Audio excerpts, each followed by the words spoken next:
معزز حاضرین اور محترم خواتین، السلام علیکم ورحمۃ اللہ وبرکاتہ۔ میری آج کی گفتگو کا موضوع ہے حب رسول کے تقاضے۔ ظاہر بات ہے کہ کوئی مسلمان ایسا نہیں ہوگا کہ جو مدعی نہ ہو کہ اسے حضور سے انتہائی محبت ہے، بلکہ جو عوام ہیں مسلمان، وہ چاہے بے عمل ہوں لیکن ان میں جو حمیت اور غیرت رسول کے لیے ہے صلی اللہ علیہ وسلم، کہ ان کی حرمت پر کٹ مرنے کے لیے تیار رہتے ہیں، تو اس سے میں سمجھتا ہوں کہ کوئی شخص بھی محروم نہیں ہے۔ لیکن اس حب رسول کے تقاضے کیا ہیں، ان کو سمجھنے کی ضرورت ہے۔ کہیں ایسا نہ ہو کہ ہم تو اپنے تئیں یہ سمجھتے رہیں کہ ہم بہت عاشق رسول ہیں، محب رسول ہیں، لیکن آخرت میں جا کر قیامت کے دن ہم پر راز کھلے کہ نہیں، اللہ کو تو یہ شے قبول نہیں ہے، تمہارا دعویٰ رد ہے۔ اس ضمن میں سب سے پہلے آپ کے سامنے ایک فارمولہ رکھنا چاہتا ہوں۔ دیکھیے، اسلام کا تقاضا کیا ہے؟ اللہ کی اطاعت کرو اور اللہ کے رسول کی اطاعت کرو، یہ بنیاد ہے۔ حاکم مطلق اللہ ہے، شارع حقیقی اللہ ہے، اور اس کے نمائندے کی حیثیت اس کے رسول کو حاصل ہے صلی اللہ علیہ وسلم۔ اطیعوا اللہ و اطیعوا الرسول۔ اس سے جو انحراف کرے گا، میں نے ابھی آپ کے سامنے سورہ آل عمران کی 2 آیتیں پڑھی ہیں۔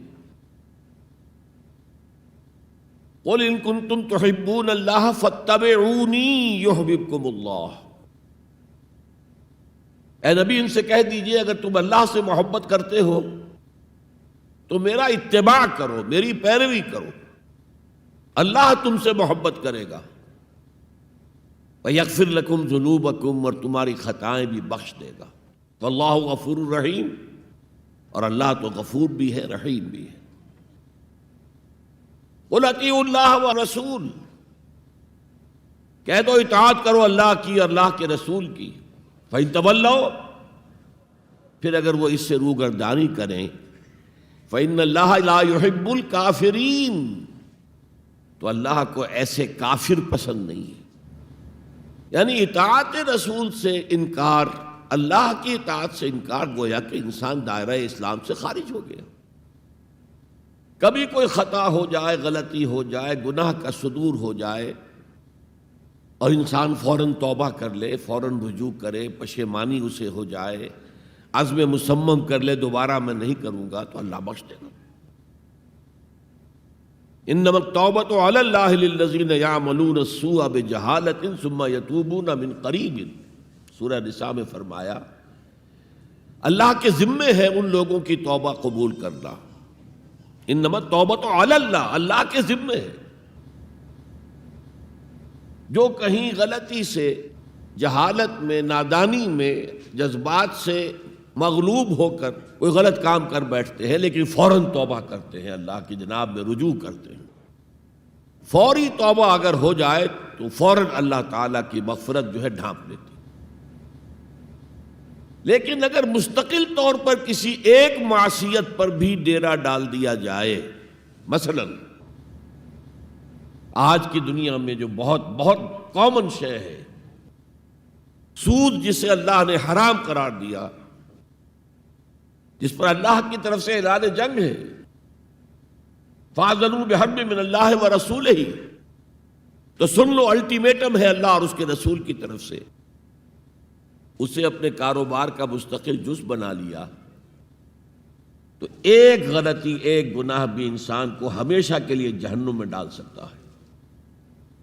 بَلَا مَنْ كَسَبَ سَيِّئَةً وَأَحَاطَتْ بِهِ خَطِيئَتُهُ فَأُولَٰئِكَ أَصْحَابُ النَّارِ هُمْ فِيهَا خَالِدُونَ۔ کیوں نہیں؟ کسی نے جان بوجھ کر ایک بڑا گناہ کمایا، چھوٹے چھوٹے گناہ جو ہے، گناہ صغیرہ، وہ تو خود بخود بھی دھلتے رہتے ہیں، اللہ کی رحمت سے صاف ہوتے رہتے ہیں۔ لیکن کسی نے کبیرہ گناہ کمایا، جان بوجھ کر کیا، اور پھر اس پر ڈیرے ڈال دیے اور وہ گناہ اس کے گرد گھیرا کر بیٹھا. احاطت بہ خطیئتہ فاولئک اصحاب النار هم فیہا خالدون. تو وہ ہے جہنمی اور اس میں ہمیشہ رہنے والے. تو اطاعت اللہ کی، اطاعت رسول کی، یہ تو اسلام کا بنیادی مطالبہ ہے. اگر یہ بھی نہیں ہے تو پھر کچھ نہیں. اگر یہ نہیں تو بابا پھر سب کہانیاں. اب ذرا اس سے قدم اوپر اٹھیے. اطاعت کے ساتھ محبت. جب اللہ کی اطاعت کے ساتھ اللہ کی محبت جمع ہو جائے گی تو اس کا نام ہے عبادت. امام ابن تیمیہ رحمۃ اللہ علیہ کے جو شاگرد رشید ہیں، حافظ ابن قیم رحمۃ اللہ علیہ، انہوں نے عبادت کی ڈیفینیشن کی ہے. عبادت کیا ہے؟ العبادت تجمع اصلین، دو بنیادی چیزوں کو جمع کرنے سے عبادت وجود میں آتی ہے. غایت الحب وغایت الذل والخضوع، حد درجے کی اللہ کی محبت اور حد درجے میں اللہ کے سامنے گویا کہ پست ہو جانا، جھک جانا، بچھ جانا. انتہائی اطاعت، انتہائی محبت. انتہائی میں کیوں کہہ رہا ہوں؟ سورہ بقرہ کے 20ویں رکوع کی پہلی آیت ہے والذین آمنوا اشد حبا للہ. اور جو لوگ صاحب ایمان ہوتے ہیں وہ شدید ترین ہوتے ہیں اللہ کی محبت میں. بعد میں یہ تو مثبت انداز ہے، منفی انداز میں جو آیت آئی ہے وہ بہت سخت وعید والی ہے، وہ میں بعد میں آپ کو سناؤں گا، تلاوت میں نے کی ہے. فارمولہ یہ ہے اللہ کی اطاعت جمع شدید محبت برابر ہے عبادت کے. اور یہ عبادت جو ہے ہمارا مقصد تخلیق قرار دیا گیا. سورہ زاریات کی یہ آیت آپ میں حضرات کے علم میں ہوگی، وما خلقت الجن والانس الا لیعبدون. میں نے جنوں اور انسانوں کو نہیں پیدا کیا مگر صرف اپنی عبادت کے لیے. یہ ہمارا مقصد تخلیق ہے. اس میں سے اطاعت والے حصے کی صحیح ترجمانی کی شیخ سعدی رحمۃ اللہ علیہ نے، زندگی آمد برائے بندگی. زندگی تو آئی ہے اطاعت کے لیے، بندگی کے لیے، غلامی کے لیے، عبدیت کے لیے. زندگی آمد برائے بندگی، زندگی بے بندگی شرمندگی. اگر اللہ کی بندگی ہی نہیں ہے تو سراسر شرمندگی ہے یہ، اور کچھ بھی نہیں. تو اللہ تعالیٰ کی عبادت جس کے لیے ہمیں پیدا کیا گیا، اسی کی دعوت تمام رسولوں نے دی. یا قوم اعبدوا اللہ ما لکم من الہ غیرہ. اے میری قوم کے لوگو، اللہ کی عبادت کرو، تمہارا کوئی معبود اس کے سوا نہیں ہے. حضرت نوح کی دعوت بھی یہی تھی، حضرت ہود کی بھی یہی تھی، حضرت صالح کی بھی یہی تھی، حضرت شعیب کی بھی یہی تھی. بس فرق کیا ہے کہ پہلے رسول آتے تھے اپنی اپنی قوموں کی طرف صرف. لہذا آپ کو ان رسولوں کے ضمن میں ملے گا یا قوم اعبدوا اللہ ما لکم من الہ غیرہ. اے میری قوم کے لوگوں، اللہ کی عبادت کرو، اللہ کی بندگی کرو، اللہ کی پرستش کرو، اسی کو اپنا محبوب اصلی بناؤ اور اس کے ہر حکم کی اطاعت کرو. یا قوم اعبدوا اللہ ما لکم من الہ غیرہ. نبی اکرم صلی اللہ علیہ وسلم پر آ کر، کیونکہ آپ کی بعثت ہے پوری نوع انسانی کے لیے، تو اب یا قومے کا لفظ نہیں رہا، یا ایھا الناس، اے لوگو، اے بنی نوع انسان. یا ایھا الناس اعبدوا ربکم الذی خلقکم والذین من قبلکم لعلکم تتقون. اے لوگو، عبادت کرو، بندگی کرو، پرستش کرو اپنے اس رب کی جس نے تمہیں بھی پیدا کیا اور جو تم سے پہلے تھے ان کو بھی پیدا کیا، تاکہ تم بچ سکو. یہ کیوں کہا دوہرا کر تم سے پہلوں کو بھی پیدا کیا؟ اس لیے کہ اکثر و بیشتر گمراہ لوگ، مشرکین کیا کہتے تھے اپنے رسولوں سے کہ ہم تو بس بھی اپنے آباء و اجداد کے راستے پر چلیں گے. ما وجدنا علیہ آباءنا، جس طریقے پر، جس طرز عمل پر ہم نے اپنے آباء و اجداد کو پایا ہے ہم نے اسی پر چلنا ہے. تو واضح کر دیا تم بھی مخلوق ہو، وہ بھی مخلوق تھے. تم بھی انسان ہو، وہ بھی انسان تھے.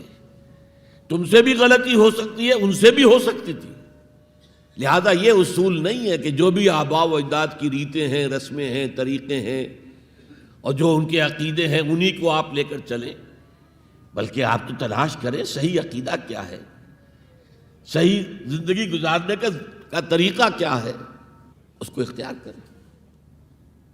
تو یا ایھا الناس اعبدوا ربکم الذی خلقکم والذین من قبلکم لعلکم تتقون، تاکہ تم بچ جاؤ جہنم کی آگ سے۔ یہ جو میں نے بتایا کہ اطاعت کلی، ہمہ تن، ہمہ وقت، ہمہ وجوہ، جزوی اطاعت نہیں، بس یہ ذرا نوٹ آف کاشن ہے۔ اگر ہم اللہ کا ایک حکم مانیں گے ایک نہیں مانیں گے، یہ جزوی اطاعت ہے، یہ اللہ کو قبول نہیں ہے۔ اللہ کی طرف سے تو یوں سمجھیے کہ پیکج ڈیل ہے، ٹیک اٹ اور لیو اٹ، لینا ہے تو پورا لو ورنہ دفع ہو جاؤ، اللہ کو تمہاری ضرورت نہیں ہے، تمہیں اللہ کی ضرورت ہے۔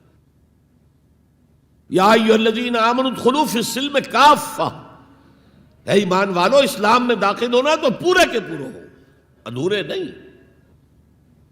اور سورہ بقرہ کی آیت نمبر 85 کے اندر تو جو وعید آئی ہے، افتؤمنون ببعض الکتاب وتکفرون ببعض، کیا تم ہماری کتاب، ہماری شریعت کے کچھ حصے کو مانتے ہو اور کچھ کو رد کرتے ہو؟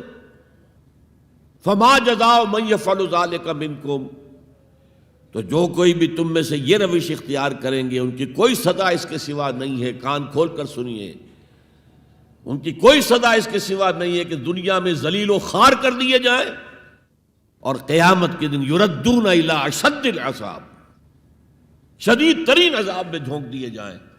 وما اللہ بغافل عما تعملون، اللہ غافل نہیں ہے، بے خبر نہیں ہے، لا علم نہیں ہے اس سے کہ جو تم کر رہے ہو۔ تم اپنی داڑھیوں کے طول سے اللہ کو دھوکہ نہیں دے سکتے،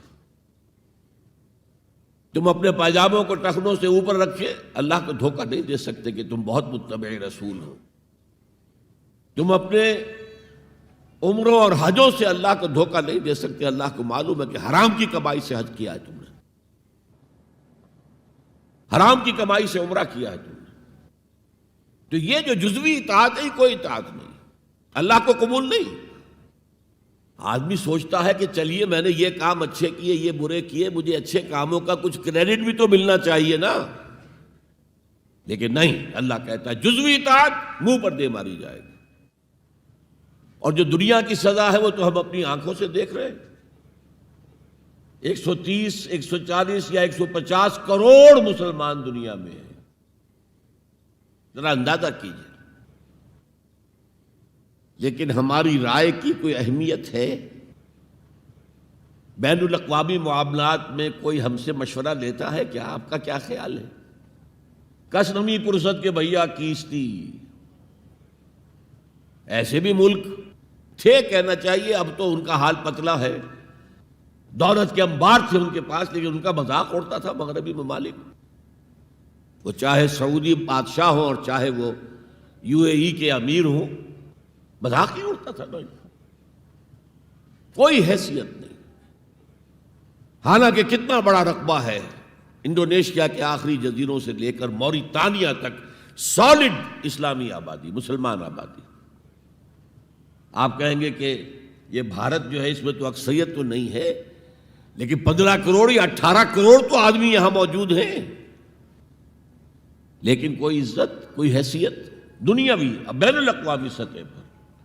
بہرحال یہاں بھی ہیں لوگ، کھاتے پیتے لوگ ہیں، ان کی اپنی کچھ عزت ہے اپنے معاشرے کے اندر، لیکن بحیثیت امت، بحیثیت قوم کیا حیثیت ہماری؟ تو الا خزی فی الحیات دنیا، وہ تو ہماری نگاہوں کے سامنے موجود ہے۔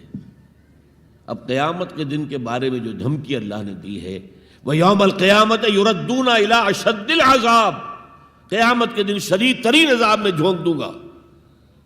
اس پر اللہ سے معافی طلب کی جا سکتی ہے، دعا ہی کی جا سکتی ہے، اللہ ہم پر رحم فرمائیے۔ یہ میں نے آپ کے سامنے رکھا ہے فارمولہ، اللہ کی اطاعت جمع اللہ کی محبت، دے گو ٹو میک عبادت۔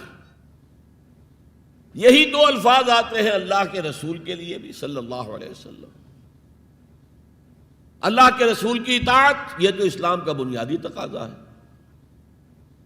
اطیعوا اللہ واطیعوا الرسول فإن تولوا فإن اللہ لا يحب الکافرین، اطاعت کرو اللہ کی، اطاعت کرو رسول کی. پھر اگر یہ منہ موڑ لیں تو اللہ کو ایسے کافر بالکل پسند نہیں، تو کفر کا فتویٰ ہو رہا ہے. لیکن اللہ کے رسول کی اطاعت کے ساتھ محبت کو جمع کیجئے. میں نے ابھی آپ کو حدیث سنائی ہے، حضور نے فرمایا لا یؤمن احدکم حتی اکون احب الیہ من والدہ وولدہ والناس اجمعین. تم میں سے کوئی شخص مومن ہو ہی نہیں سکتا جب تک کہ میں اسے محبوب تر نہ ہو جاؤں، اپنے باپ سے، اپنے بیٹے سے اور تمام انسانوں سے. تو اللہ کے رسول کی اطاعت جمع اس کی محبت. اس محبت کے ضمن میں ایک واقعہ یاد آیا جس سے اندازہ ہوگا کہ کس قدر اپنائیت تھی، کتنا قرب تھا حضور کے اور حضرت عمر فاروق رضی اللہ تعالیٰ عنہ کے مابین. ایک مرتبہ حضور دریافت کرتے ہیں حضرت عمر سے، عمر تمہیں مجھ سے کتنی محبت ہے؟ اب آپ سوچئے ذرا سا بھی مغایرت کا باریک سا پردہ بھی اگر کہیں ہو تو کیا یہ سوال کیا جا سکتا ہے؟ تو انتہائی قریبی شخص سے ہی کیا جائے گا، تمہیں مجھ سے کتنی محبت ہے؟ عرض کیا آپ مجھے دنیا کے ہر انسان سے بڑھ کر عزیز ہیں. فرمایا اور اپنی جان سے؟ اب ذرا سا توقف کیا حضرت عمر نے. الان ہاں اب میں یہ بھی کہتا ہوں کہ آپ مجھے میری جان سے زیادہ عزیز ہیں. تو حضور نے فرمایا اب آئے ہو مقام مطلوب پر. تو رسول کی اطاعت جمع محبت، اس کا نام ہے اتباع، پیروی کرنا. فرق کیا ہے؟ اطاعت کی جاتی ہے حکم کی اور پیروی کی جاتی کسی کے نقش قدم کی، چاہے اس نے حکم دیا ہو چاہے نہ دیا ہو، جو وہ کرتا ہو کرنا. یہ ہے اتباع. یہ اطاعت سے بہت بلند شے ہو گئی. مثال کے طور پر یہ چھوٹی چھوٹی مثالیں، اصل اتباع کیا ہے وہ میں بعد میں عرض کروں گا. کوئی ایک صحابی بدو باہر سے آئے، ایک ہی دفعہ حضور کو دیکھا. حضور اس وقت اس حالت میں تھے کہ آپ کے بٹن جو ہے کھلے ہوئے تھے گریبان کے. انہوں نے پھر ساری عمر اپنے گریبان کے بٹن نہیں لگائے. میں نے اللہ کے رسول کو اس حال میں دیکھا ہے، میں تو ان کی پیروی کروں گا. حضور نے کوئی حکم تو نہیں دیا تھا. تو یہ جو محبت، شدید محبت کے تحت جو بات آئے گی اس کا نام اتباع ہے. اور اس اتباع کا مقام کیا ہے وہ آیت میں سنا چکا ہوں آپ کو. قل ان کنتم تحبون اللہ فاتبعونی یحببکم اللہ. اے نبی ان سے کہہ دیجئے اگر تم اللہ سے محبت کرتے ہو تو میرا اتباع کرو، میرے نقش قدم پر چلو، میری پیروی کرو. اللہ تم سے محبت کرے گا، تم اللہ کے محب نہیں محبوب بن جاؤ گے. اور اگر کہیں کوئی لغزش ہو گئی، کوئی خطا ہو گئی، کہیں جذبات کی رو میں بہہ کر کوئی گناہ کر بیٹھے تو اللہ معاف فرما دے گا. اللہ بڑا غفور ہے، اللہ بڑا رحیم ہے. مطلب یہ کہ راستہ تم نے یہ طے کر لیا ہو کہ چلنا مجھے محمد کے پیچھے ہے صلی اللہ علیہ وسلم. اب چلتے چلتے کبھی پاؤں پھسل گیا، کہیں گر گئے، کوئی بات نہیں، اٹھو فوراً، توبہ کرو اور آگے بڑھو. تو خطا اگر ہو بھی جائے گی، کہیں لغزش ہو جائے، کہیں چلتے چلتے پاؤں پھسل جائے کیچڑ میں، یا کوئی کیلے کا چھلکا آ گیا پاؤں تلے، گر گئے، کوئی حرج نہیں، اٹھو دوبارہ. لیکن نقش قدم جو ہے محمد کا صلی اللہ علیہ وسلم اس پر چلنا ہے. یہ اس اتباع کا ذکر آیا ہے سورہ اعراف کی ان آیات میں.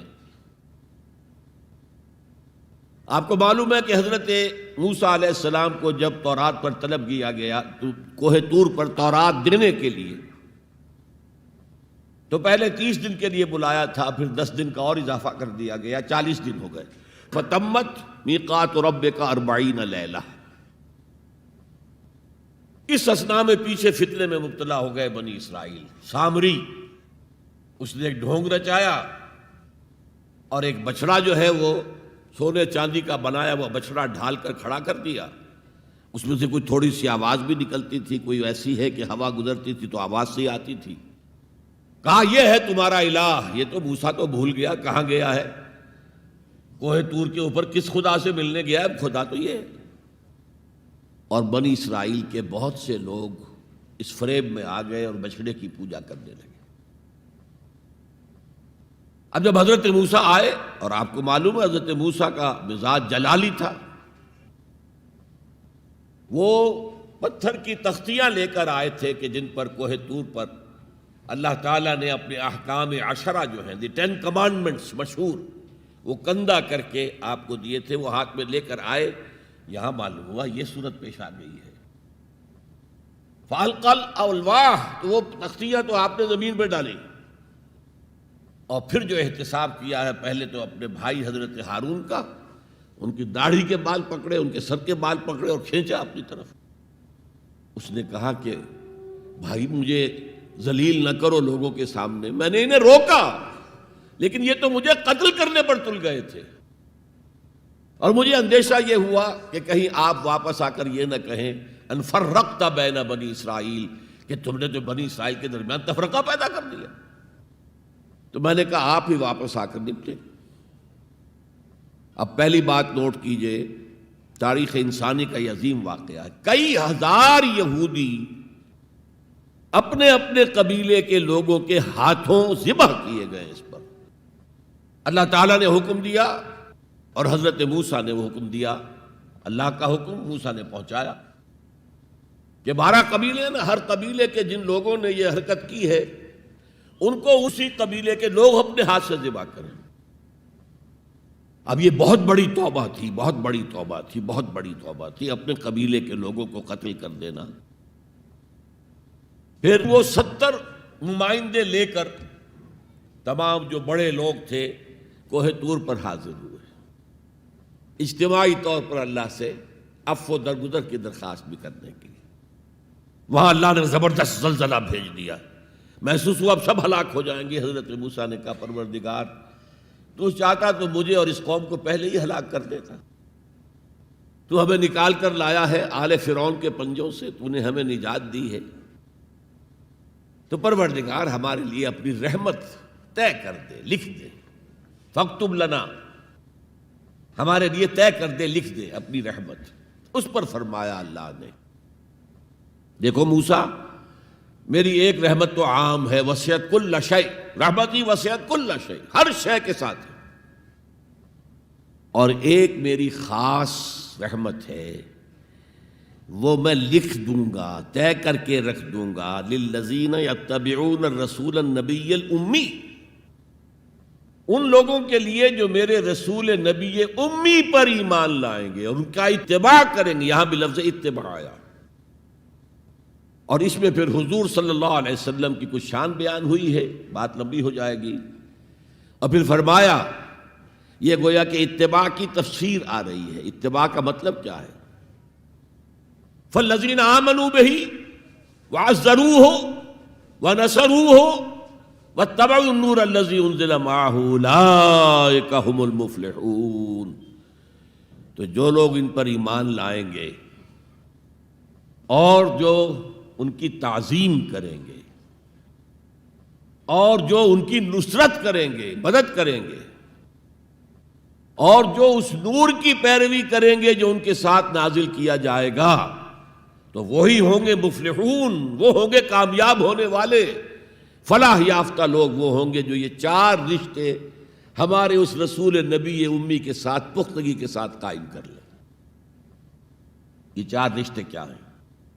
اتباع رسول کا تقاضا اول تو ان 4 الفاظ کے حوالے سے سمجھیے، پھر ذرا ایک دوسرے انداز میں بھی بیان کروں گا۔ فالذین آمنوا بہ، پہلا قدم ایمان، لیکن ایمان کے سمجھ لیجئے اچھی طرح 2 درجے ہیں۔ آپ میں سے بہت سے حضرات کو مجھے توقع ہے ایمان مجمل، ایمان مفصل یاد ہوں گے۔ ایمان مجمل کیا ہے؟ آمنت باللہ کما ہوا باسمائہ و صفاتہ و قبلت جمیع احکامہ اقرار باللسان و تصدیق بالقلب۔ پہلا درجہ ہے اقرار باللسان، اشہد ان لا الہ الا اللہ اشہد ان محمد رسول اللہ. کوئی ہو، ہندو ہو، سکھ ہو، پارسی ہو، عیسائی ہو، یہودی ہو، یہ کلمہ پڑھے اور وہ مسلمان ہو گیا. اقرار باللسان پر ہمارا دنیا میں مسلمان سمجھا جانا موقوف ہے، لیکن اصل ایمان یہ نہیں ہے. اصل ایمان ہے تصدیق بالقلب، دل میں یقین. جب تک دل کا یقین نہ ہو ایمان نہیں ہے. منافقین جو تھے مدینے کے، نمازیں بھی پڑھتے تھے، حضور کی اقتداء میں پڑھتے تھے، اور جو رئیس المنافقین تھا عبداللہ ابن ابی ابن سلول، وہ تو پہلے صف میں ہوتا تھا، اور جب حضور خطبہ دیتے تھے جمعے کا تو پہلے خود کھڑا ہوتا تھا اپنی اہمیت ظاہر کرنے کے لیے. دیکھو لوگو، یہ اللہ کے رسول ہیں، ان کی بات پوری توجہ سے سنو. یہ صرف اپنی چودراہٹ کے اظہار کے لیے کہ میں بڑی شے ہوں، اس لیے کہ وہ خزرج کا بڑا سردار تھا. اوس اور خزرج کے 2 عرب قبیلے تھے مدینے میں، جن میں سے کہ خزرج کا قبیلہ بڑا تھا، اوس کا چھوٹا تھا. اور خزرج کا سردار یہ عبداللہ ابن ابی تھا، اور اس کے بارے میں یہ طے ہو چکا تھا کہ اسے ہم اپنا بادشاہ بنا لیں گے.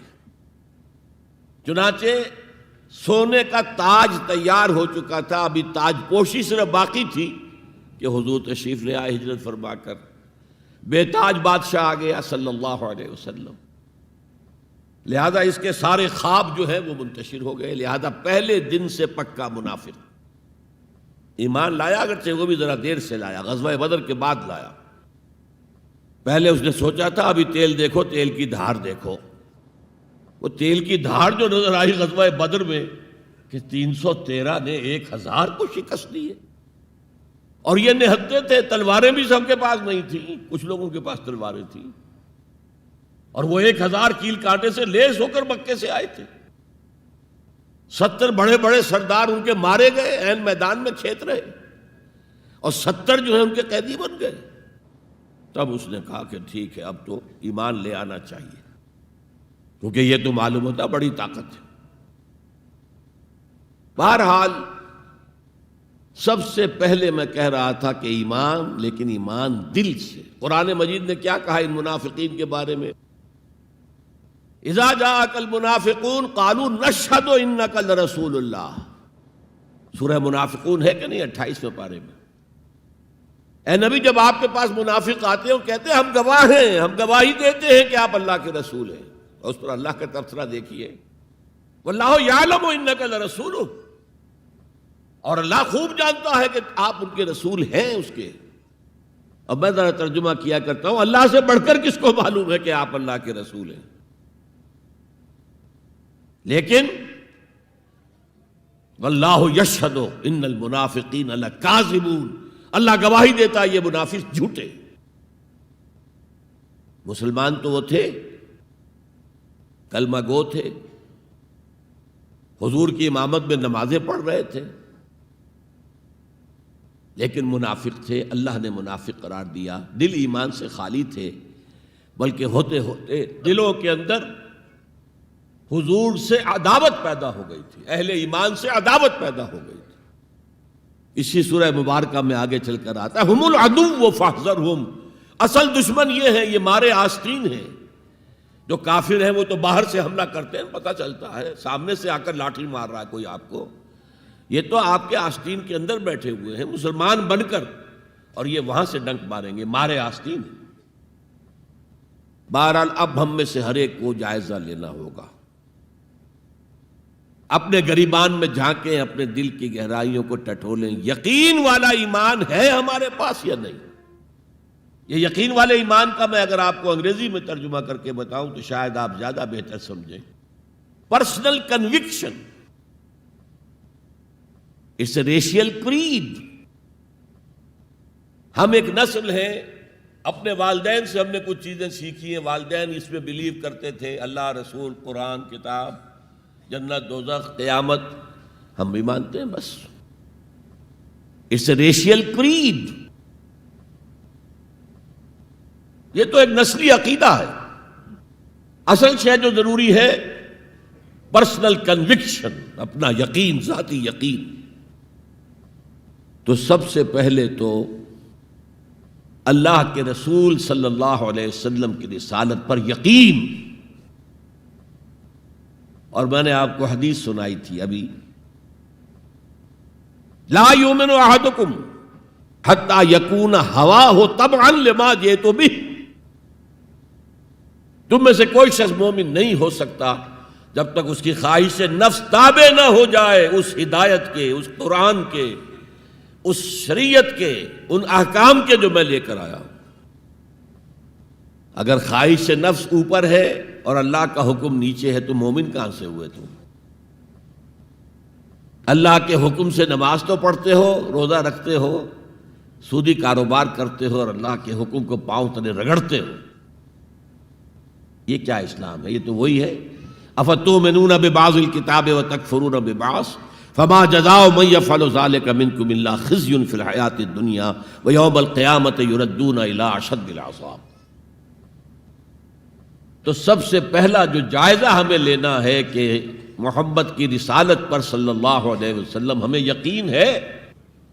یقین، تصدیق تو ہم کرتے ہیں، زبان سے کہتے ہیں، لیکن یقین، جس یقین کا نتیجہ یہ نکلے کہ پھر نفس کے سارے تقاضے نیچے ہو جائیں اور حضور کی لائی ہوئی ہدایت، حضور کی لائی ہوئی شریعت بالاتر ہو جائے.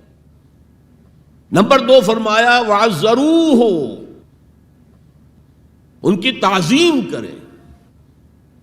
آپ کی جناب میں کوئی گستاخی ہو جائے ایمان کے لالے پڑ جائیں گے اور آخرت برباد ہو جائے گی. اس تعظیم میں کیا کیا چیزیں شامل ہیں؟ دیکھیے سورہ حجرات میں ابتدائی حصے میں تفصیل سے کہا گیا یا ایھا الذین آمنوا لا ترفعوا اصواتکم فوق صوت النبی ولا تجہروا له بالقول کجہر بعضکم لبعض ان تحبط اعمالکم وانتم لا تشعرون. اے ایمان کے دعوے دارو، کبھی اپنی آواز کو رسول کی آواز سے بلند تر نہ کر دینا،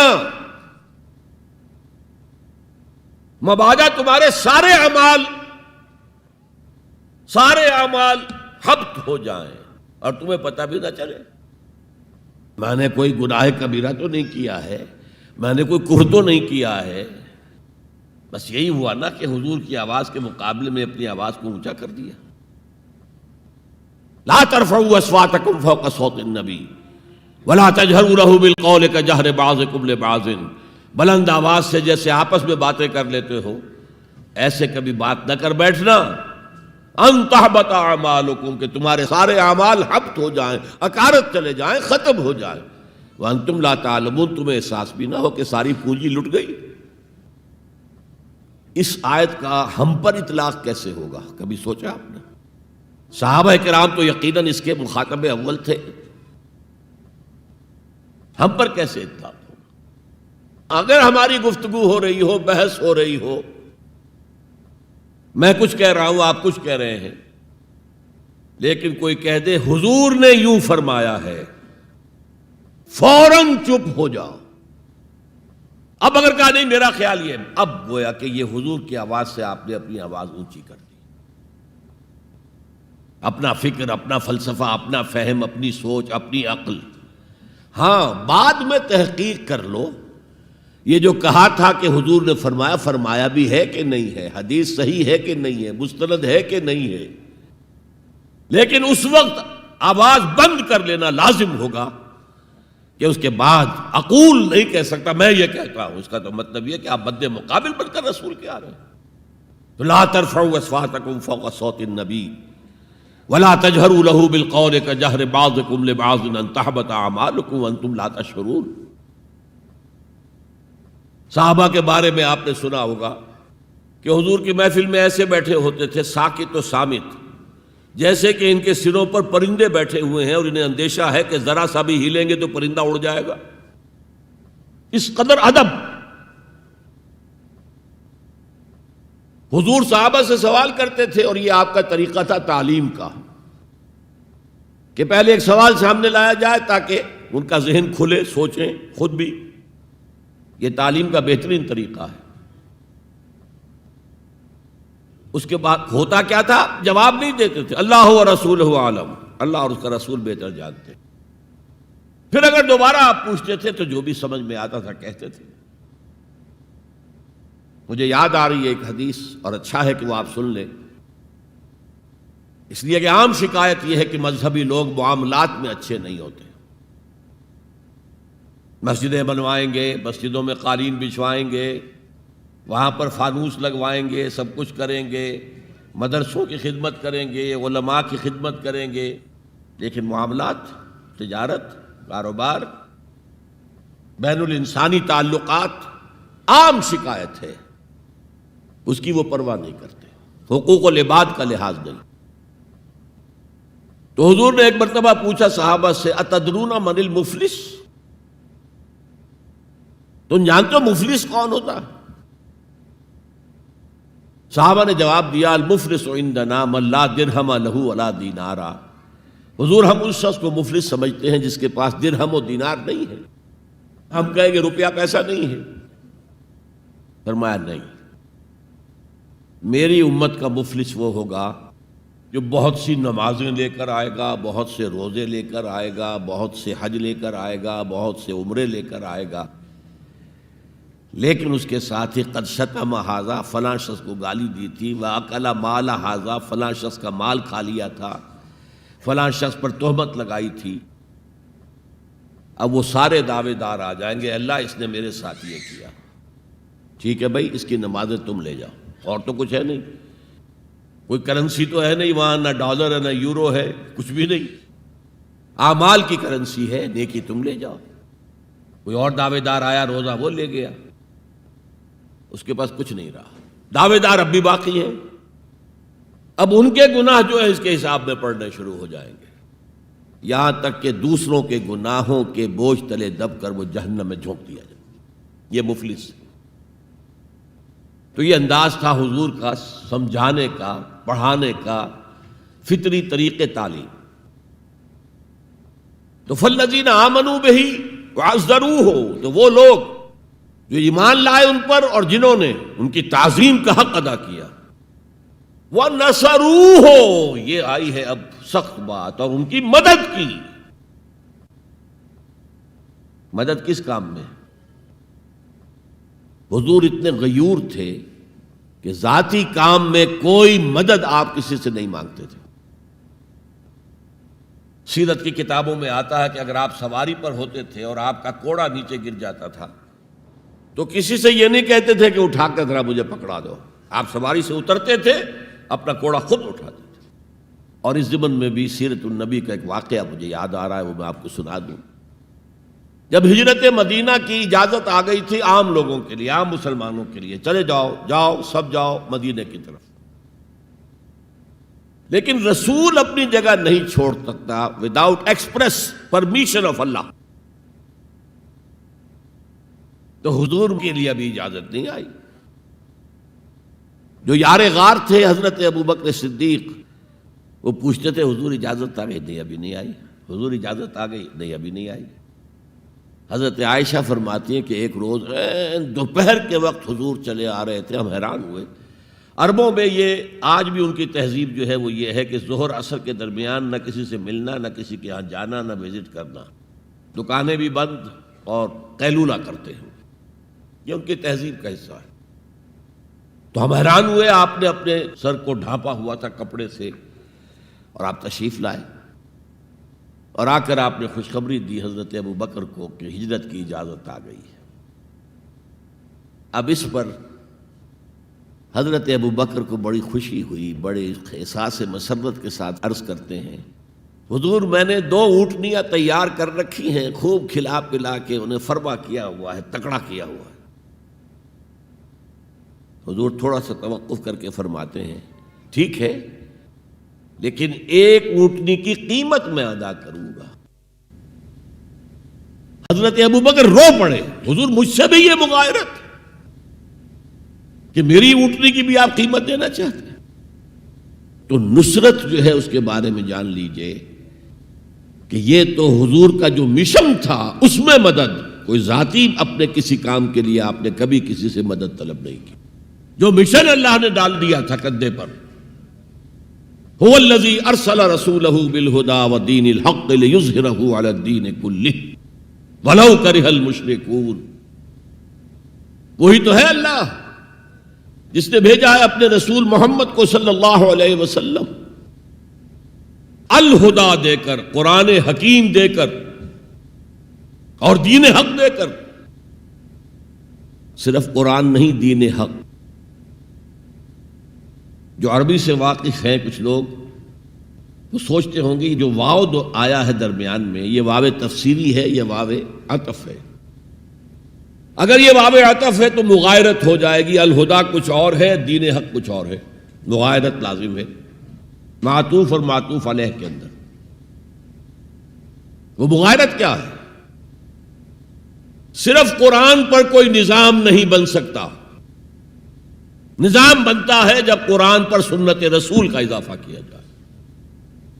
لہذا دین حق صرف قرآن نہیں ہے، قرآن بما سنت رسول صلی اللہ علیہ وسلم اب نظام بنتا ہے.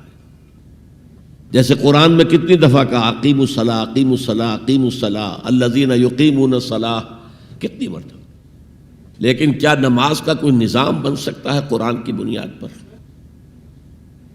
کیا یہ نماز کے 5 اوقات معین ہو سکتے ہیں یقین کے ساتھ؟ اشارات تو ہیں، لیکن یہ کہ کیا یقین کے ساتھ 5 کا یہ معاملہ؟ یہ تو معلوم ہے کہ قیام بھی ہے، رکوع بھی ہے، سجود بھی ہے. ترتیب کیا ہے؟ یہ کسی قرآن مجید کی آیت سے ثابت ہوگا؟ پھر ہر رکعت میں رکوع ایک ہے، سجدے 2 ہیں. کیوں؟ یا تو سجدہ بھی ہو یا رکوع بھی 2 ہو. لاکھ اختلاف ہو جاتے. یہ جو 1450 برس ہو گئے، کہیں پریڈ ٹوٹتی ہے.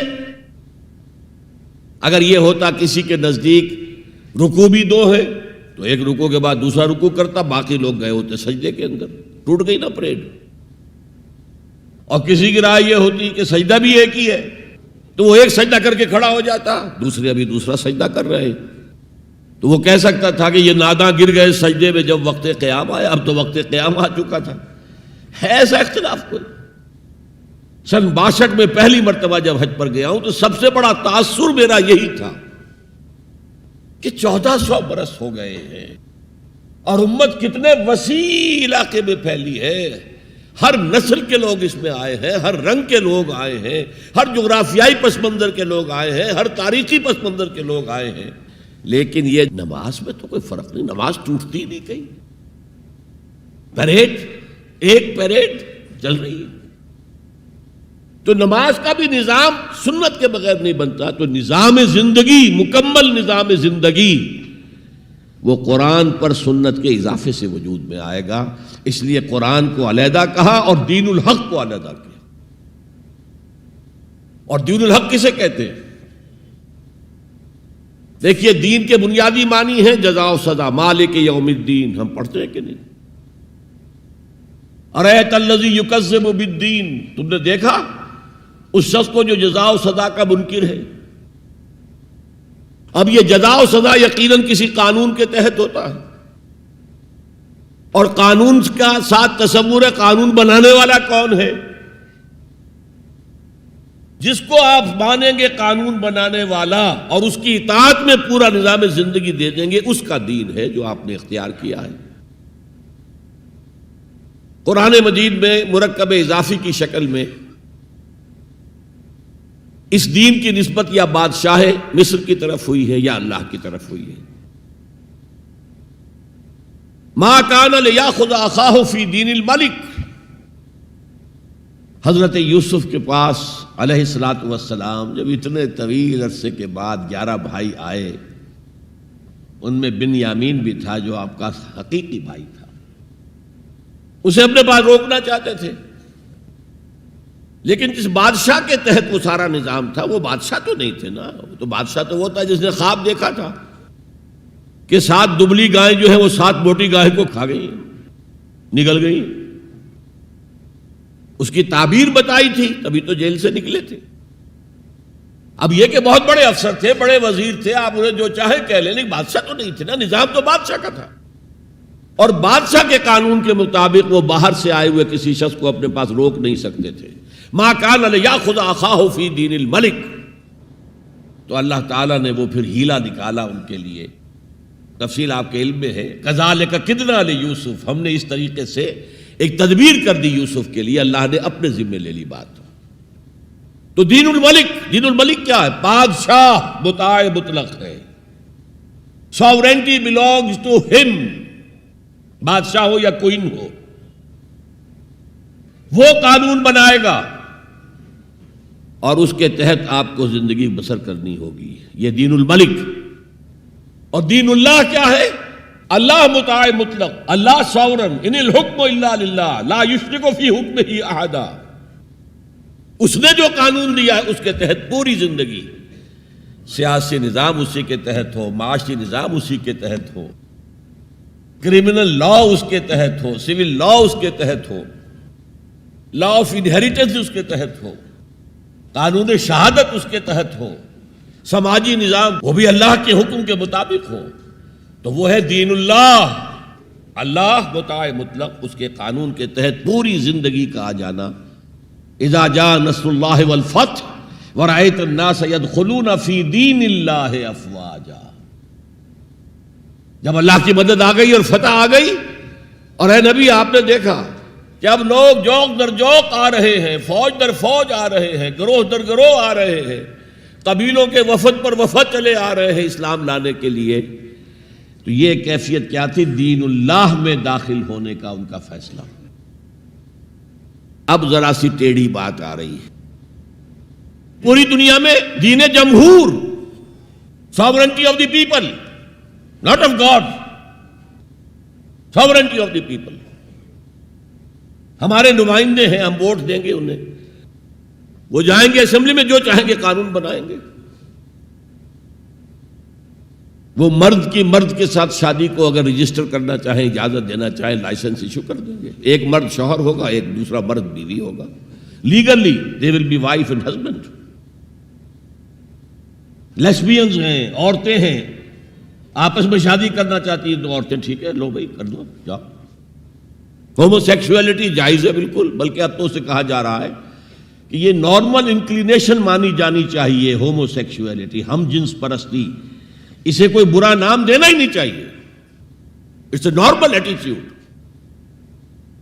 یہ ہے اس سوشل انجینئرنگ پروگرام کا معاملہ کہ جو ابھی چند سال پہلے جو یونائٹڈ نیشنز آرگنائزیشن کی جنرل اسمبلی نے جو سوشل انجینئرنگ پروگرام بنایا ہے نوع انسانی کے لیے، اس میں تو کیا مقصد تھا حضور کا کہ آپ کو دی گئی کتاب نمبر 1 الہدا، اور نمبر 2 دین حق، تاکہ دین کو غالب کرے۔ ایک پیارا سا خیال آیا ذہن میں، دیکھیے یہ آپ کا عام محاورہ ہے، ایک میان میں 2 تلواریں نہیں سما سکتی، ایک جگہ 2 دین نہیں ہو سکتے، مذہب 100 بھی ہو سکتے ہیں ایک جگہ پر، اس لیے کہ مذہب کو عام دنیا کیا مانتی ہے کہ مذہب کا تعلق صرف 3 چیزوں سے، کچھ عقائد ہوں گے، ایک خدا کو ماننے والے، 100 خداؤں کو ماننے والے، کسی کو نہ ماننے والے، کچھ عبادات کی رسومات ہوں گی، نماز ہے، روزہ ہے، یا پوجا پاٹ ہے، یا گرو گرنتھ سنگھ کا وہ اکھنڈ پاٹ، یعنی پورا اس کی تلاوت مکمل، کوئی وقفہ ڈالے بغیر، جو چاہو کرو۔ سوشل کسٹمز ہوتے ہیں، بچہ پیدا ہوگا تو کیا کریں گے؟ عقیقہ کریں گے، بپتسمہ دیں گے، عیسائی بپتسمہ دیتے ہیں، بیپٹائز کرتے ہیں، ہم عقیقہ کرتے ہیں۔ پیدا ہوتے ہی دائیں کان میں اذان، بائیں میں اقامت کہتے ہیں۔ کوئی مر جائے گا تو کیا کریں گے؟ ڈیڈ باڈی کا جلائیں گے یا دفنائیں گے، یا پارسیوں کی طرح کہیں اونچی جگہ پر رکھ دیں گے کہ کیلیں اور کوے آئیں اور کھا جائیں۔ کم سے کم ان کی غذا کا تو کام چلے نا. زمین میں دبا دیں گے تو مٹی ہو کر مٹی میں مل جائے گا، کسی کے کام ہی نہیں آئے. بہرحال ان تین چیزوں کے مجموعے کا نام ہے مذہب. جبکہ دین کے اندر تین چیزیں مزید شامل ہو جاتی ہیں: سماجی نظام، معاشی نظام، سیاسی نظام. یہ 3 جمع 3 بن کر دین بنتا ہے. تو دین تو دو نہیں ہو سکتے. جمہوریت اور آمریت تو ساتھ ساتھ نہیں ہو سکتے. کیپٹلزم اور کمیونزم تو ساتھ ساتھ نہیں ہو سکتے. ڈیموکریسی اور ملوکیت تو ساتھ ساتھ نہیں ہو سکتے. اس اعتبار سے ایک مغلوب ہوگا، ایک غالب ہوگا. مغلوب مذہب بن جائے گا اور غالب دین ہوگا. آج دین جمہور غالب ہے. اور جو اقبال کا شعر ہے بڑا پیارا: بندگی میں گھٹ کے رہ جاتی ہے ایک جوئے کباب، اور آزادی میں بہرے بے کراں ہے زندگی. اگر دین آزاد ہے، غالب ہے، چھایا ہوا ہے تو وہ ہے اصل دین، ورنہ وہ سکڑ کر مذہب بن جائے گا. ہم 60 سال پہلے دین انگریز پر تھے نا. حاکم کون تھا؟ وہ بادشاہ کو ملکہ بیٹھا ہوا یا بیٹھی ہوئی ہے انگلستان میں. وائس رائے یہاں ایک ہوتا تھا اس کا، لیکن وہ حاکم نہیں تھا، ساورن نہیں تھا. ساورنٹی ان کی تھی، اصل حکومت ان کی تھی. ہز میجسٹیز گورنمنٹ یا ہر میجسٹیز گورنمنٹ، ان کی تھی حکومت.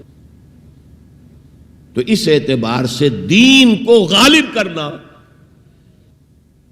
یہ بہت جان جوکھوں کا کام تھا. یہ نوٹ کر لیجئے آپ. دیکھیے تمام نبی اور رسول مبلغ بن کر آئے، داعی بن کر آئے، بشیر بن کر آئے، نذیر بن کر آئے، بشارت دینے والے کہ اللہ کے راستے پر آؤ گے فروح و ریحان و جنت نعیم. اور اگر انذار کرنے والے نذیر بن کر آئے، اگر غلط راستے پر جاؤ گے تو جہنم ہے. حضور بھی یا ایھا النبی انا ارسلناک شاہدا و مبشرا و نذیرا و داعیا الی اللہ باذنہ و سراجا منیرا. یہ جو 5 حیثیتیں ہیں یہ مشترک ہیں حضور میں اور تمام انبیاء میں.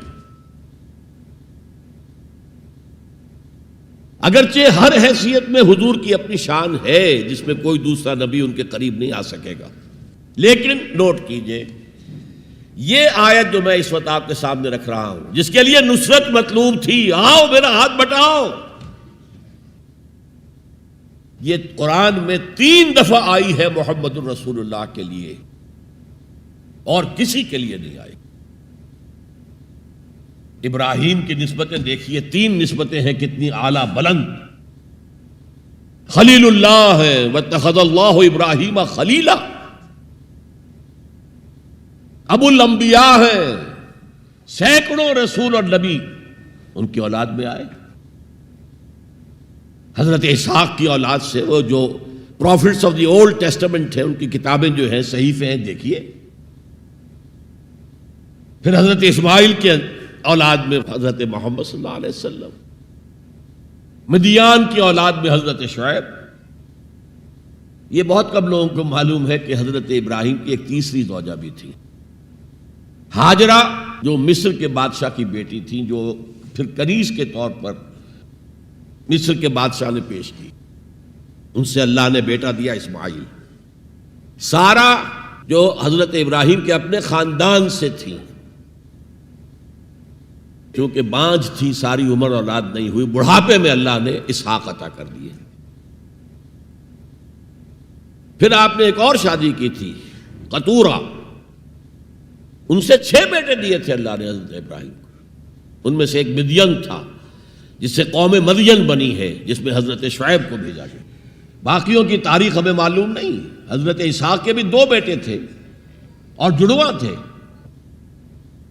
ولادت جب ہوتی ہے جڑواں بچوں کی تو پہلے ایک پھر دوسرا آتا ہے نا، تو اس اعتبار سے اسے بڑا چھوٹا کہہ دیتے ہیں، چاہے تھوڑی سی دیر کا وقفہ ہو، لیکن وہ بڑا چھوٹا تو ہو گیا. تو بڑے تھے حضرت عیسو اور چھوٹے تھے حضرت یعقوب. اور یعقوب کو یعقوب کیوں کہا؟ عقب سے، بعد میں آنے والا، پیچھے آنے والا. یعقوب عقب. ان کی اولاد میں کتنے نبی ہوئے ذرا سوچئے. تو پہلی نسبت اللہ کے خلیل، دوسری نسبت سینکڑوں نبیوں کے والد جد امجد، اور تیسری نسبت انی جاعلک للناس اماما، امامت الناس کے اوپر فائز کیے گئے. لیکن کیا آپ کے ذریعے سے کوئی نظام قائم ہوا، کوئی اسلامی ریاست قائم ہوئی؟ نہیں. کیا حضرت موسیٰ کے ذریعے سے ہوئی؟ حضرت موسیٰ وہ ہے جن کا ذکر قرآن میں ہم کہیں گے یہ، اگرچہ نام لے کر حضور کا تذکرہ بہت کم ہوا ہے قرآن میں، زیادہ نہیں، لیکن ظاہر بات ہے قرآن مجید تو حضور کی سیرت ہی بن جاتی ہے ایک طرح سے. غزوہ انفال کیا ہے؟ سورت انفال غزوہ بدر کا چیپٹر ہے. آل عمران کی 60 آیات جو 120 سے 180 تک وہ کیا ہیں؟ غزوہ احد ہے. تو حضور کا تو ذکر سب سے زیادہ ہے، لیکن حضور کے بعد سب سے زیادہ ذکر 555 آیات قرآن کی حضرت موسیٰ کے بارے میں ہے. 6,500 کل آیات ہیں، ان میں سے 555 1/13th part of Quran consists of تذکرہ of حضرت موسیٰ علیہ السلام. ان کے ذریعے حکومت قائم ہوئی. آ گئے تھے قریب 6 لاکھ بنی اسرائیل کو لے کر نکلے تھے مصر سے. ہجرت کے بعد آتا قتال کا مرحلہ، جنگ کا مرحلہ، جیسے حضور کی سیرت مطہرہ میں ہجرت کے بعد غزوہ بدر، بلکہ اس سے پہلے 8 مہمیں جو آپ نے بھیجی وہ ایک علیحدہ ایشو ہے. وہاں ہجرت کے بعد جب جنگ کا مرحلہ آیا پوری قوم نے کوڑا جواب دے دیا. فَذْهَبْ أَنْتَ وَرَبُّكَ فَقَاتِلَا إِنَّا هَاهُنَا قَاعِدُونَ. جاؤ موسیٰ تم اور تمہارا رب جاؤ، اور پہلے فلسطین میں جو آباد ہے انہیں نکال کے باہر کر دو، پھر ہم داخل ہوں گے، ورنہ ہم تو یہاں بیٹھے ہیں، زمین جنبت نہ جنبت گل محمد. اس پر وہ پروسیس وہیں رک گیا. جبکہ حضور کو اللہ نے وہ صحابہ دیے. غزوہ بدر سے پہلے ایک مشورہ کیا حضور نے صحابہ سے. دیکھو ایک لشکر آ رہا ہے جنوب سے، مکہ جنوب میں تھا مدینے سے، کیل کانٹے سے لیس ہے، لشکر ہے بڑا. ایک قافلہ آ رہا ہے شمال سے جو ابو سفیان لے کر گئے تھے اور اب واپس آ رہے تھے، اور انہوں نے SOS کال بھیج دی تھی اپنے سے پہلے مکہ کے لوگوں کے لیے کہ بھائی میرے قافلے کو خطرہ ہے، محمد صلی اللہ علیہ وسلم کے آدمی شاید حملہ کر دیں ہم پر، لہذا مدد بھیجو. اب یہاں حضور پوچھتے کہ پہلے کدھر چلیں، قافلے کی طرف یا اس لشکر کی طرف؟ کچھ لوگ، ظاہر بات ہے کہ مدینے کے تمام جو صاحب ایمان تھے مکے سے جو آئے تھے وہ بڑی بھٹیوں میں سے گزر کر آئے تھے، بڑی آزمائشوں میں سے گزر کر آئے تھے، بڑی سختیاں جھیل کر آئے تھے، لہذا وہ بہت گہرے تھے ایمان میں، بہت پختہ تھے. مدینے والوں کو تو ایسی کوئی قربانی دینی نہیں پڑی، پورا قبیلہ ایمان لے آیا، لہذا وہاں کچھ نہ کچھ کچے لوگ بھی تھے ہم جیسے. وہ کہا جی چلیے ذرا قافلے کی طرف چلیے. 30 یا 50 آدمی سنا ہے کہ ان کے ساتھ ہیں محافظ، اور مال بہت ہے، ہمیں بہت مال مل جائے گا، اور نمبر 2 یہ کہ ہمارے پاس تو ہتھیار بھی نہیں ہے، ہم ان کے ہتھیار تو لے لیں گے کم سے کم، پھر لشکر سے لڑیں گے. اللہ کا فیصلہ کچھ اور تھا. اب آپ لوگوں سے کہہ رہے ہیں مجھے مشورہ دو، مجھے مشورہ دو، مجھے مشورہ دو. ابو بکر صدیق کھڑے ہو کر تقریر کر رہے ہیں، حضور جو آپ کا حکم ہم حاضر ہیں، آپ فرمائیے. حضرت عمر نے تقریر کی، آپ فرمائیے جو آپ کا حکم ہو ہم حاضر ہیں. حضرت مقداد ابن الاسود کھڑے ہوئے رضی اللہ تعالی عنہ، حضور ہمیں موسیٰ کے ساتھیوں پر قیاس نہ کیجئے جنہوں نے کہہ دیا تھا فَاذْهَبْ أَنْتَ وَرَبُّكَ فَقَاتِلَا إِنَّا هَاهُنَا قَاعِدُونَ. ہم موسیٰ کے ساتھی نہیں ہیں، محمد کے صحابی ہیں صلی اللہ علیہ وسلم. جو آپ کا ارادہ ہو بسم اللہ کیجئے. کیا عجب کہ اللہ تعالی ہمارے ذریعے آپ کی آنکھوں کو ٹھنڈک عطا فرمائے. یہ تو میں نے صرف اس واقعے کے حوالے سے سنایا یہ واقعہ کہ وہاں کیا تھا، 6 لاکھ تھے افراد یہود، ان میں بوڑھے بھی تھے، بچے بھی تھے، عورتیں بھی تھیں. تو 1 لاکھ تو ہوں گے جنگ کرنے کے قابل، اور نیچے آ جائیے 50,000 تو ہوں گے، 12 میں ایک تو ہوگا۔ کوڑا جواب، صرف 2 آدمی نکلے، یوشع ابن نون اور کالب بن یفنہ۔ یوشع تو پھر بعد میں حضرت موسیٰ کے جانشین بھی ہوئے اور نبی ہوئے، جوشوا کہتے ہیں بائبل میں ان کو، لیکن یوشع ابن نون 2 آدمی۔ اب جنگ کیسے ہو؟ لہذا پروسیس وہی رک گیا۔ حضرت موسیٰ علیہ السلام کے ہاتھوں کو اسلامی حکومت، اسلامی ریاست قائم نہیں ہو سکی۔ حضرت عیسیٰ کا تو سوال ہی نہیں، 3 سال آپ نے دعوت دی ہے اور یہودی علماء جو ہیں جان کے ان کے دشمن بن گئے۔ انہیں سب سے پہلے تو ولد الزنا کہا گیا، حضرت مریم پر تہمت لگائی گئی زنا کی، اور پھر یہ کہ ان کو جادوگر کہا گیا۔ یہ معجزے کیا دکھا رہا ہے؟ یہ تو شیطان بعلزبول جو ہے اس کی مدد سے دکھا رہا ہے۔ یہ سارے شعبدے ہیں، جادو ہے، اور جادو کفر ہے، لہذا یہ کافر ہو گیا، مرتد ہو گیا، ایسے سولی چڑھا دو۔ تو نظام کیا قائم ہونا تھا، ریاست کیا قائم ہونی تھی؟ عیسائیوں کے مطابق، یہودیوں کے مطابق تو سولی چڑھ گئے۔ عیسائیوں کے مطابق ہے کہ بعد میں اتار لیا گیا اور ایک جگہ رکھا گیا تو وہاں پھر زندہ ہو کر پھر آسمان پر اٹھ گئے۔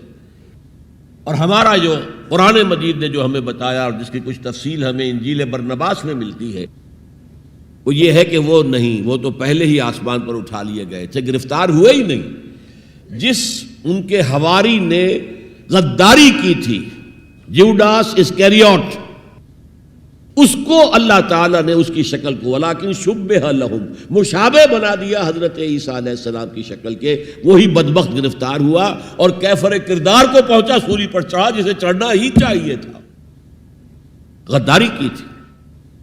بہرحال میں کہہ رہا تھا کہ یہ کام انذار، تبشیر، واعظ، نصیحت، تعلیم، تبلیغ، تربیت، تزکیہ، یہ سب رسولوں نے کیا اور حضور نے بھی کیا، لیکن یہ معاملہ صرف محمد کے لیے ہے صلی اللہ علیہ وسلم، اور 3 دفعہ آیا ہے۔ کسی اور نبی اور رسول کے لیے 1 دفعہ بھی نہیں آیا کہ ان کا فرض منصبی ہے دین کو غالب کرنا۔ صرف تبلیغ نہیں، غالب کرو۔ یہ تھا وہ مشن جس میں آپ کو نصرت درکار تھی۔ فالذین آمنوا بہ وعزروہ ونصروہ، مدد کریں ان کی۔ وہ مدد کس کام میں تھی؟ دین کو غالب کرنے کی۔ اس لیے آتا ہے نا سورہ صف کے آخر میں، یا ایھا الذین آمنوا کونوا انصار اللہ، اے ایمان والو اللہ کے مددگار بنو۔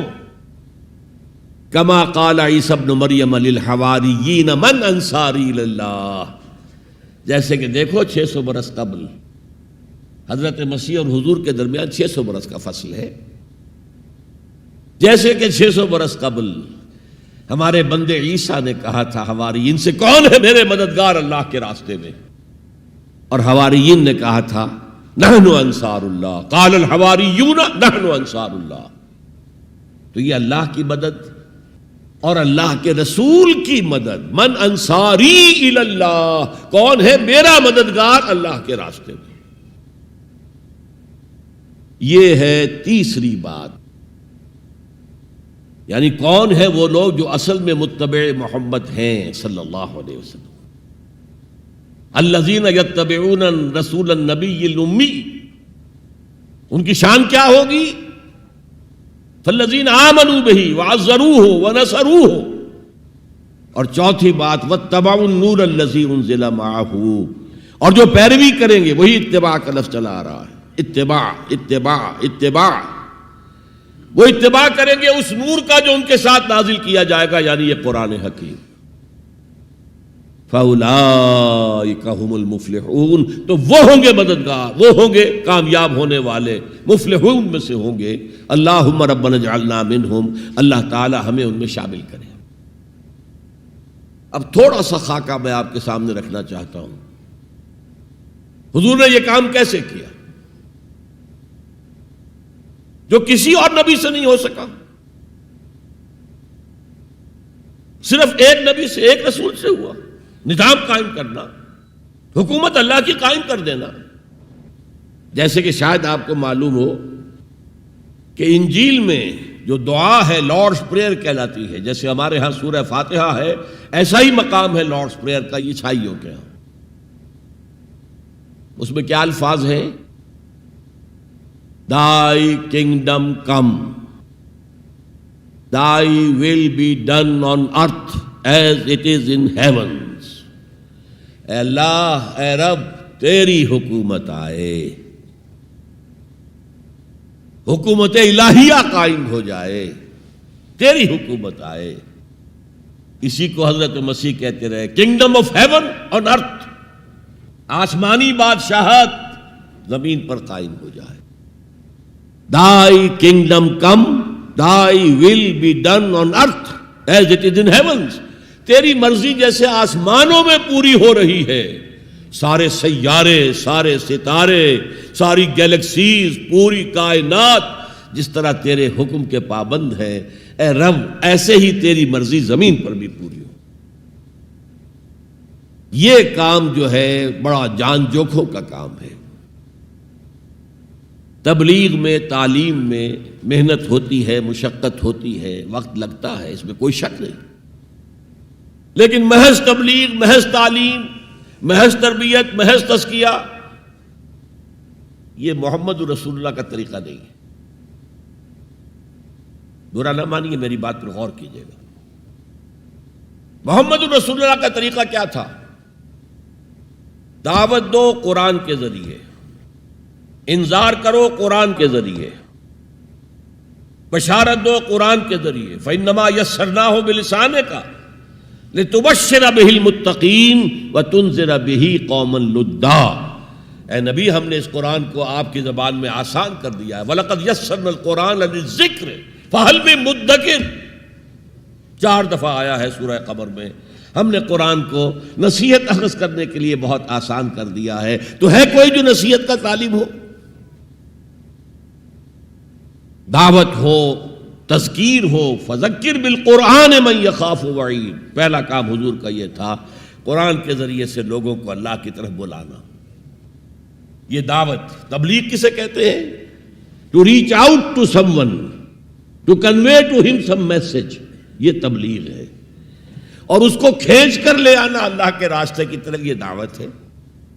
ومن احسن قولا ممن دعا الی اللہ وعمل صالحا وقال اننی من المسلمین۔ اس شخص سے اچھی بات کس کی ہوگی جو اللہ کی طرف بلائے اور اچھے عمل کرتا ہو۔ یہ نہ ہو کہ وہ دوسروں کو تو نصیحت اور خود میاں فضیحت، یہ نہیں، اور کہے کہ میں بھی عام مسلمان ہوں، میں تم پر کوئی فوقیت کا دعویٰ نہیں کر رہا، میں کوئی آسمان سے نہیں اترا ہوں، میں بھی عام مسلمانوں میں سے ہوں، اننی من المسلمین۔ تو قرآن کے ذریعے تذکیر، قرآن کے ذریعے نصیحت۔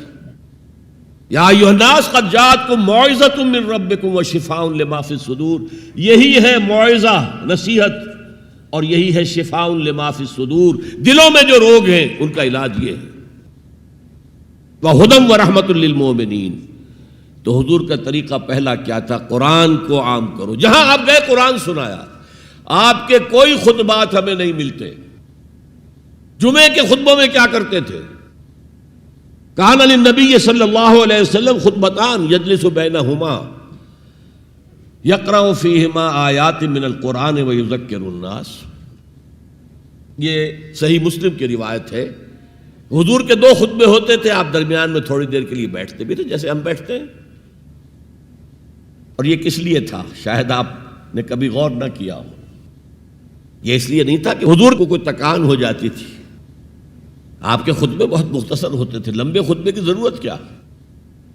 جو سامنے بیٹھے ہیں عربی ان کی زبان ہے، قرآن عربی میں نازل ہوا ہے، حضور کے قلب سے، زبان مبارک سے ادا ہو رہا ہے، دلوں کے اندر جا کے اتر رہا ہے، لمبی بات کی ضرورت کیا تھی؟ بہت مختصر خطبے ہوتے تھے، لیکن پھر بھی بیٹھتے تھے۔ کیوں بیٹھتے تھے؟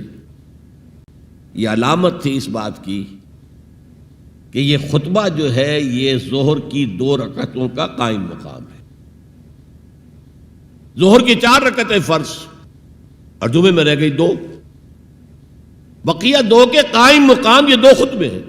لیکن خطبوں میں کرتے کیا تھے؟ یقرأ آیات من القرآن، قرآن کی آیات پڑھ کے لوگوں کو سناتے تھے، وَيُذَكِّرُ النَّاسَ، اور اسی کے حوالے سے نصیحت کرتے تھے، بس۔ اللہ اللہ خیر سنو۔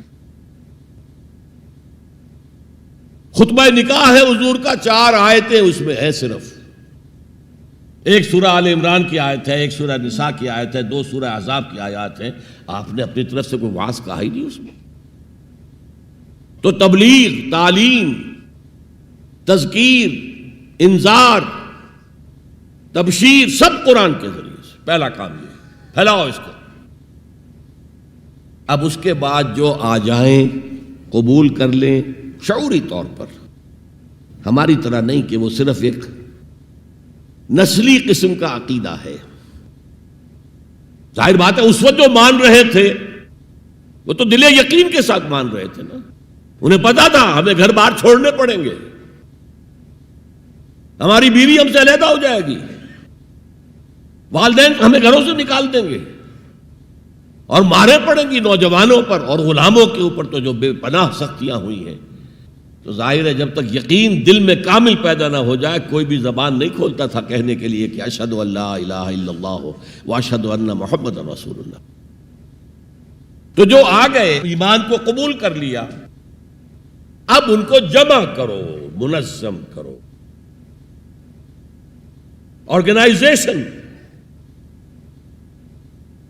اس لیے کہ نظام کو بدلنا آسان کام نہیں ہے. کہیں بھی کوئی خلا تو ہے نہیں، کوئی نہ کوئی نظام ہے. ڈیموکریسی ہے تو وہ حاکمیت عوام کا نظام ہے، کیپٹلزم ہے تو وہ ڈکٹیٹرشپ آف دی کیپٹلسٹ ہے. نظام تو ہے نا. ہمارے پاکستان میں جاگیرداری ہے تو وہ جاگیرداروں کا ملک ہے، انہی کی حکومت ہوگی.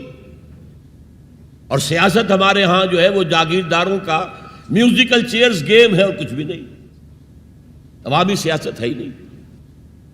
وہ تو آپ کے ہاں تو پہلا قدم اٹھا لیا گیا تھا جاگیرداری کا خاتمہ. 2 کام ہندوستان میں بہت بڑے ہوئے جو ہم نہیں کر سکے. ہندوستان کے اندر پہلے ہی قدم دستور بن گیا اور ایک پٹڑی کے اوپر گاڑی چل رہی اور چلتی رہی. 1 سال صرف آپ کے ہاں ایمرجنسی آئی ہے اور وہ بھی کانسٹیٹیوشنل تھی. کانسٹیٹیوشن کو ایبروگیٹ کر کے کوئی ڈکٹیٹر نہیں آیا تھا. ایک یہ بڑا کام تھا. ہمارے ہاں پہلے ایک بی بی سی رپورٹ آئی، B P C basic principle report, اس کے اوپر احتجاج ہوئے، پھر قرارداد مقاصد پاس ہوئی تو خیر. لیکن اس کے بعد 56 کا دستور بنا، اسے ایک فیلڈ مارشل صاحب نے، خود ساختہ فیلڈ مارشل، انہوں نے اس کو بھی ختم کیا اور دستوریہ کا بھی بستر گول کر دیا. جا کر کہیں 73 میں ایک دستور بنا اور اس دستور میں بھی وقتاً فوقتاً اتنی ترمیمیں ہو گئی ہیں کہ اس کا حلیہ بگڑ چکا.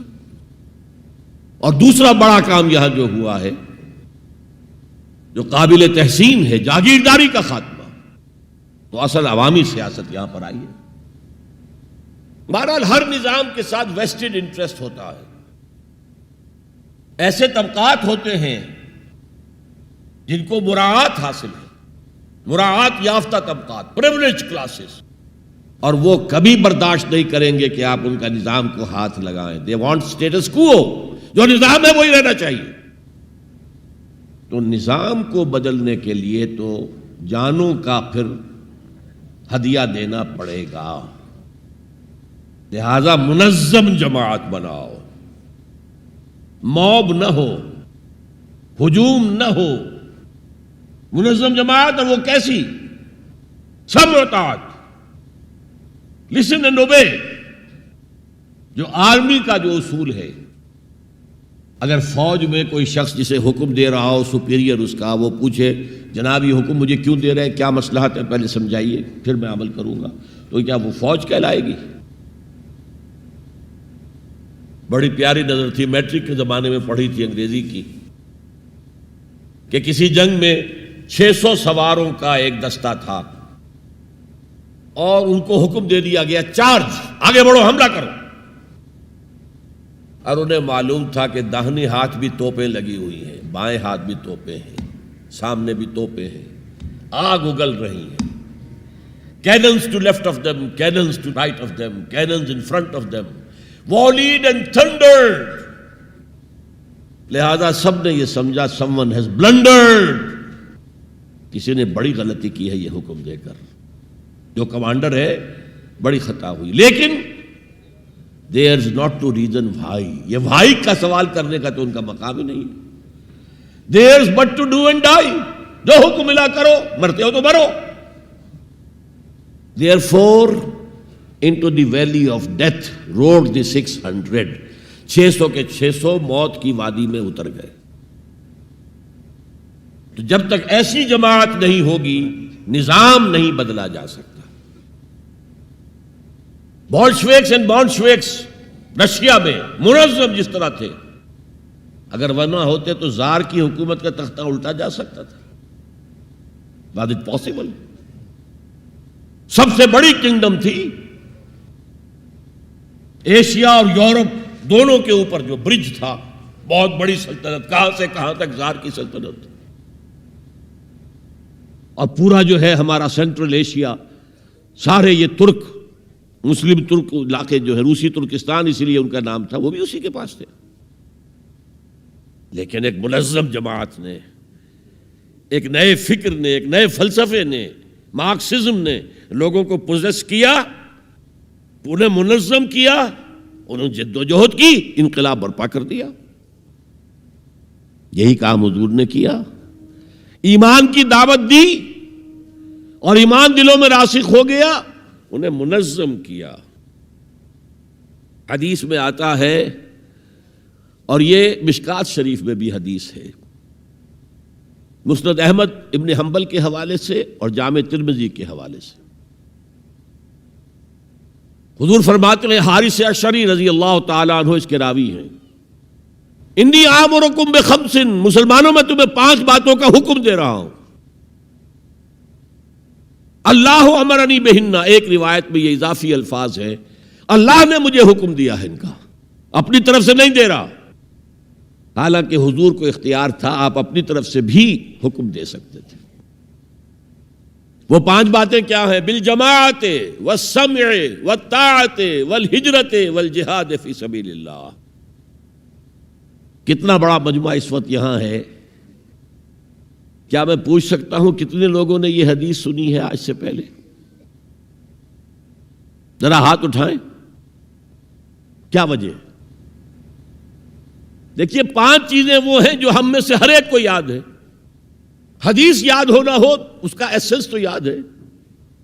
بنی الاسلام علی 5, شہادت لا الہ الا اللہ وان محمد رسول اللہ, وإقام الصلاة وإيتاء الزکاة وصوم رمضان وحج البیت من استطاع الیہ سبیلا. کس کو نہیں معلوم 5 ارکان اسلام؟ اور کس نے فرمایا؟ یہ حضور نے. اور یہ کلام خبریہ ہے, بنی الاسلام علی 5.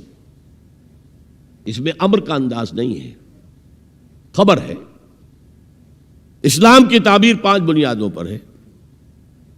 یہ حدیث ہمیں یاد ہے, اور جس کے کہہ رہے ہیں میں حکم دیتا ہوں تمہیں اور اللہ نے مجھے حکم دیا ہے, یہ 5 باتیں ہمارے ذہن سے نکل گئی. اس لیے کہ ہمارے ذہن میں اسلام کا تصور مذہب کا ہے, دین کا ہے ہی نہیں. ہم وہی سمجھتے ہیں کہ نماز, ایک تو یہ کہ ہمارے عقائد ٹھیک ہوں, نماز روزہ حج زکوٰۃ کا تقاضا ہو, اور کچھ جو ہمارے سوشل کسٹمز ہیں, عیدیں منائیں, جمعہ پڑھیں, قربانیاں دیا کریں عید الاضحیٰ میں, بچے کا عقیقہ کریں, مردے کو دفنائیں کفنائیں, شادی ہو تو ایجاب و قبول کرائیں, پھیرے نہیں ڈلوائیں گے. بھئی یہ ہمارا دین ہے, ہمارا مذہب ہے. مذہب دین نہیں ہے, یہ دین کا تصور ہی نہیں. ہم اتنے خوگر ہو گئے محکومیت کے کہ دین کی اقامت کا تصور, دین کو غالب کرنے کا تصور ہمارے ذہن سے نکل گیا, ذہن میں ہے ہی نہیں. علماء کو بھی اجنبی سی بات لگتی ہے, یہ کیا بات کہہ رہے ہیں, یہ تو اجنبی سی بات ہے. اس لیے کہ ہمارے ذہنوں سے تصور نکل گیا. پہلے مسلمان بادشاہ تھے, ملوکیت تھی, وہ اسلام تو نہیں تھا. اسلامی نظام تو خلافت راشدہ کا تھا, ابو بکر اور عمر اور عثمان اور علی اور حضرت حسن کو میں مزید شامل کرتا ہوں. تب 30 برس بنتے ہیں جو حضور نے فرمایا تھا کہ یہ 30 برس خلافت رہے گی. بعد میں تو ملوکیت آ گئی. یہ بنو امیہ کے بادشاہ تھے, چاہے خلفاء اپنے آپ کو کہلوائیں, بنو عباس تو بڑے بادشاہ تھے، شہنشاہ تھے، بڑے محل بنائے تھے، اور یہی حال پھر جن کو ہم کہہ دیتے ہیں عثمانی خلفاء، یعنی ترک بادشاہ اور شہنشاہ، ان کا بھی حال یہی تھا۔ اسلام کہاں ہے؟ اس کے بعد آ گئے انگریز نے کہا قانون ہمارا ہوگا، کرمنل لا ہمارا ہوگا، CRPC ہماری ہوگی، سول لا ہمارا ہوگا، نظام ہمارا ہوگا۔ ہاں نماز پڑھ سکتے ہو، روزہ رکھ سکتے ہو، ہمیں کوئی تمہارے مذہب سے کوئی دشمنی نہیں ہے، بلکہ انگریز نے تو بڑی رعایت کی تھی۔ اس نے کہا تھا تم اپنے فیملی لاز بھی اپنی مرضی سے جیسے چاہو طے کرو۔ آج مسلمان ممالک میں سے بھی اکثر نے اپنے فیملی لاز چھوڑ کر یورپ کے فیملی لاز اختیار کر لیے، اور پہلی مرتبہ یہ کام کیا تھا ترک نے، اور یورپ کے اخبارات نے پھر تنزیہ لکھا تھا کہ یہ عجیب قوم ہے، کہتی ہے کہ بہترین قانون ہمارے پاس ہے، اور حال یہ ہے کہ فیملی لاز بھی ہم سے مانگ رہے ہیں، رومن لاز سے اخذ کر رہے ہیں فیملی لاز اپنے، یہ ان کا حال ہے، کہتے ہیں بہترین قانون ہمارے پاس ہے۔ تو انگریز کے آنے کے بعد اب ہمارا علماء کا قال اللہ و قال رسول یا مدرسہ چلا لے۔ بہرحال انہوں نے بڑی خدمتیں کی ہیں، اگر یہ نہ ہوتا تو شاید ہمارے ہاں مساجدیں آباد ہی نہ ہوتی، کم سے کم علماء نے وہ پوزیشنیں جو ہیں وہ پر کی ہیں، ایک ڈھانچہ جو ہے وہ برقرار رکھا ہے، اس میں کوئی شک نہیں، ان کی خدمات ہے۔ لیکن انگریز نے تو جو بھی تھا صرف اتنی آزادی دی تھی، اسی کو ہم ذہناً ریکنسائل کر چکے ہیں، بس اسلام یہی ہے نہیں۔ اور آج میں آپ کو بتا دوں، امریکہ اور انگلینڈ خاص طور پر، اور بقیہ عیسائی مملکتیں بھی بالعموم، اسلام کے خلاف جو جنگ جاری کر رہے ہیں اور تیزی کے ساتھ یہ بڑھے گی، اس کا بھی معاملہ یہ ہے کہ مذہب کی حیثیت سے اسلام کے خلاف ان کی کوئی جنگ نہیں۔ جب بش کہتا ہے کہ ہم تو اسلام کے خلاف نہیں، صحیح کہتا ہے، سچ کہتا ہے، وہ یہ کہہ سکتے ہیں you have come here, you have purchased churches and synagogues and converted into mosques, did we object? تم یہاں آئے، تم نے چرچ خرید کے مسجد بنا لی، سینیگاگ یہودیوں کا خریدا اور مسجد بنا لی، ہم نے کبھی روکا تمہیں؟ تم نمازیں پڑھتے ہو، ہم نے روکا؟ روزے رکھتے ہو، ہم نے روکا؟ بلکہ رمضان میں وائٹ ہاؤس میں ایک افطاری بھی دے دیتے ہیں تمہیں، سیریمونیل۔ تمہاری عید ہے، بقرعید ہے، ہم کومیموریٹو سٹیمپس جاری کر دیتے ہیں، یہ عید کا جو ہے ڈاک کا ٹکٹ ہے اور یہ بقرعید کا ہے۔ تو مذہب سے تو ہمیں کوئی اعتراض نہیں، لیکن اسلام کا سیاسی، معاشی اور سماجی نظام nothing doing, we will not bear it، نظام ہمارا ہوگا۔ اور سمجھ لیجئے یہ تاریخ نے پورا سرکل، ایک گھیرا پورا کر لیا ہے۔ وہ جو مولانا حالی نے کہا تھا، اے خاصہ خاصان رسول وقت دعا ہے، امت پہ تیری آ کے عجب وقت پڑا ہے، وہ دین جو بڑی شان سے نکلا تھا وطن سے، پردیس میں وہ آج غریب الغرباء ہے۔ کس شان سے نکلا تھا اسلام، اور آج بالکل ریورس ہو گیا معاملہ۔ اسلام نے یہ کہا تھا اسلام لے آؤ، ہمارے برابر کے بھائی ہو جاؤ گے۔ ہم یہ بھی نہیں کہیں گے ہم پرانے مسلمان ہیں، سینئر مسلمان ہیں، ہمارے حقوق زیادہ ہیں، تم نیو کمرز ہو، نو مسلم ہو، تمہارے حقوق نہیں، بالکل برابر۔ یہ نہیں تو اسلام کی بالادستی قبول کرو، چھوٹے ہو کر رہو، ہاتھ سے جزیہ پیش کرو، یؤتوا الجزیۃ عن ید وہم صاغرون، پھر تم یہودی رہو مذہب کے طور پر، نظام ہمارا ہوگا دین حق کا، وہ غالب ہم نے کرنا ہے۔ محمد الرسول اللہ بھیجے گئے دین کو غالب کرنے کے لیے، ہمارے اندر طاقت نہ ہو تو کیا کریں، مجبور ہیں، لیکن طاقت ہو اور پھر دین کو غالب نہ کریں تو ہم تو غدار ہیں اللہ کے۔ لہذا کیا کہتے تھے، ایمان لے آؤ برابر کے ہو جاؤ گے، نہیں تو رہو تم عیسائی رہو، یہودی رہو، مجوسی رہو۔ ابھی شروع میں ان تین سے ہی معاملہ تھا نا، لیکن اسلام کی بالادستی، نظام ہمارا ہوگا، باقی تم نیچے رہو، اور اگر یہ بھی منظور نہیں تو آؤ تلوار ہمارے اور تمہارے درمیان فیصلہ کرے گی۔ یہی بات تھی کہ نہیں؟ آج وہی بش کہہ رہا ہے نظام ہمارا ہوگا، اس نظام کے نیچے تم رہو، مسلمان رہو، ہندو رہو، عیسائی رہو، کچھ رہو۔ یہ بالکل برعکس کیفیت ہو گئی ہے اس کی۔ تو آج کا مسلمان جو ہے ان چیزوں سے اس لیے ذہناً غافل ہے کہ حضور کی اتنی تاکیدی حدیث انی آمرکم بخمس اللہ امرنی بہن بالجماعت والسمع والطاعت والہجرت والجہاد فی سبیل اللہ، کبھی ممبر سے نہ سنائی گئی نہ کبھی سنی گئی، اس لیے کہ یہ اس عمل کا نام ہے جو دین کو قائم کرنے کے لیے ہوتا ہے۔ چوتھا کام فرمایا گیا واتبعوا النور الذی انزل معہ، وہی لفظ اتباع چل رہا ہے۔ یہ ساری میری گفتگو کا مرکزی لفظ اتباع ہے، یاد ہے میں نے کیا کہا تھا؟ اللہ کی اطاعت کلی اور محبت شدید مل کر کیا چیز بنے گی؟ عبادت۔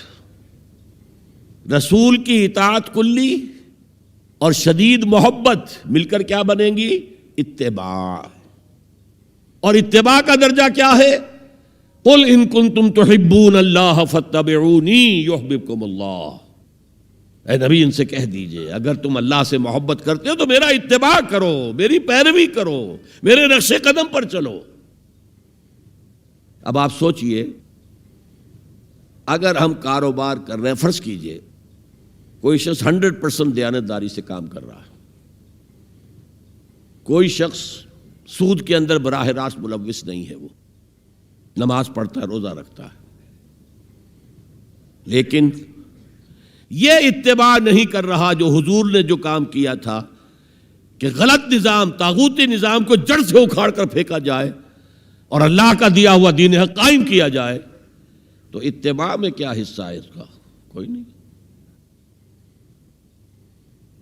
ایک سوال آپ سے کرتا ہوں،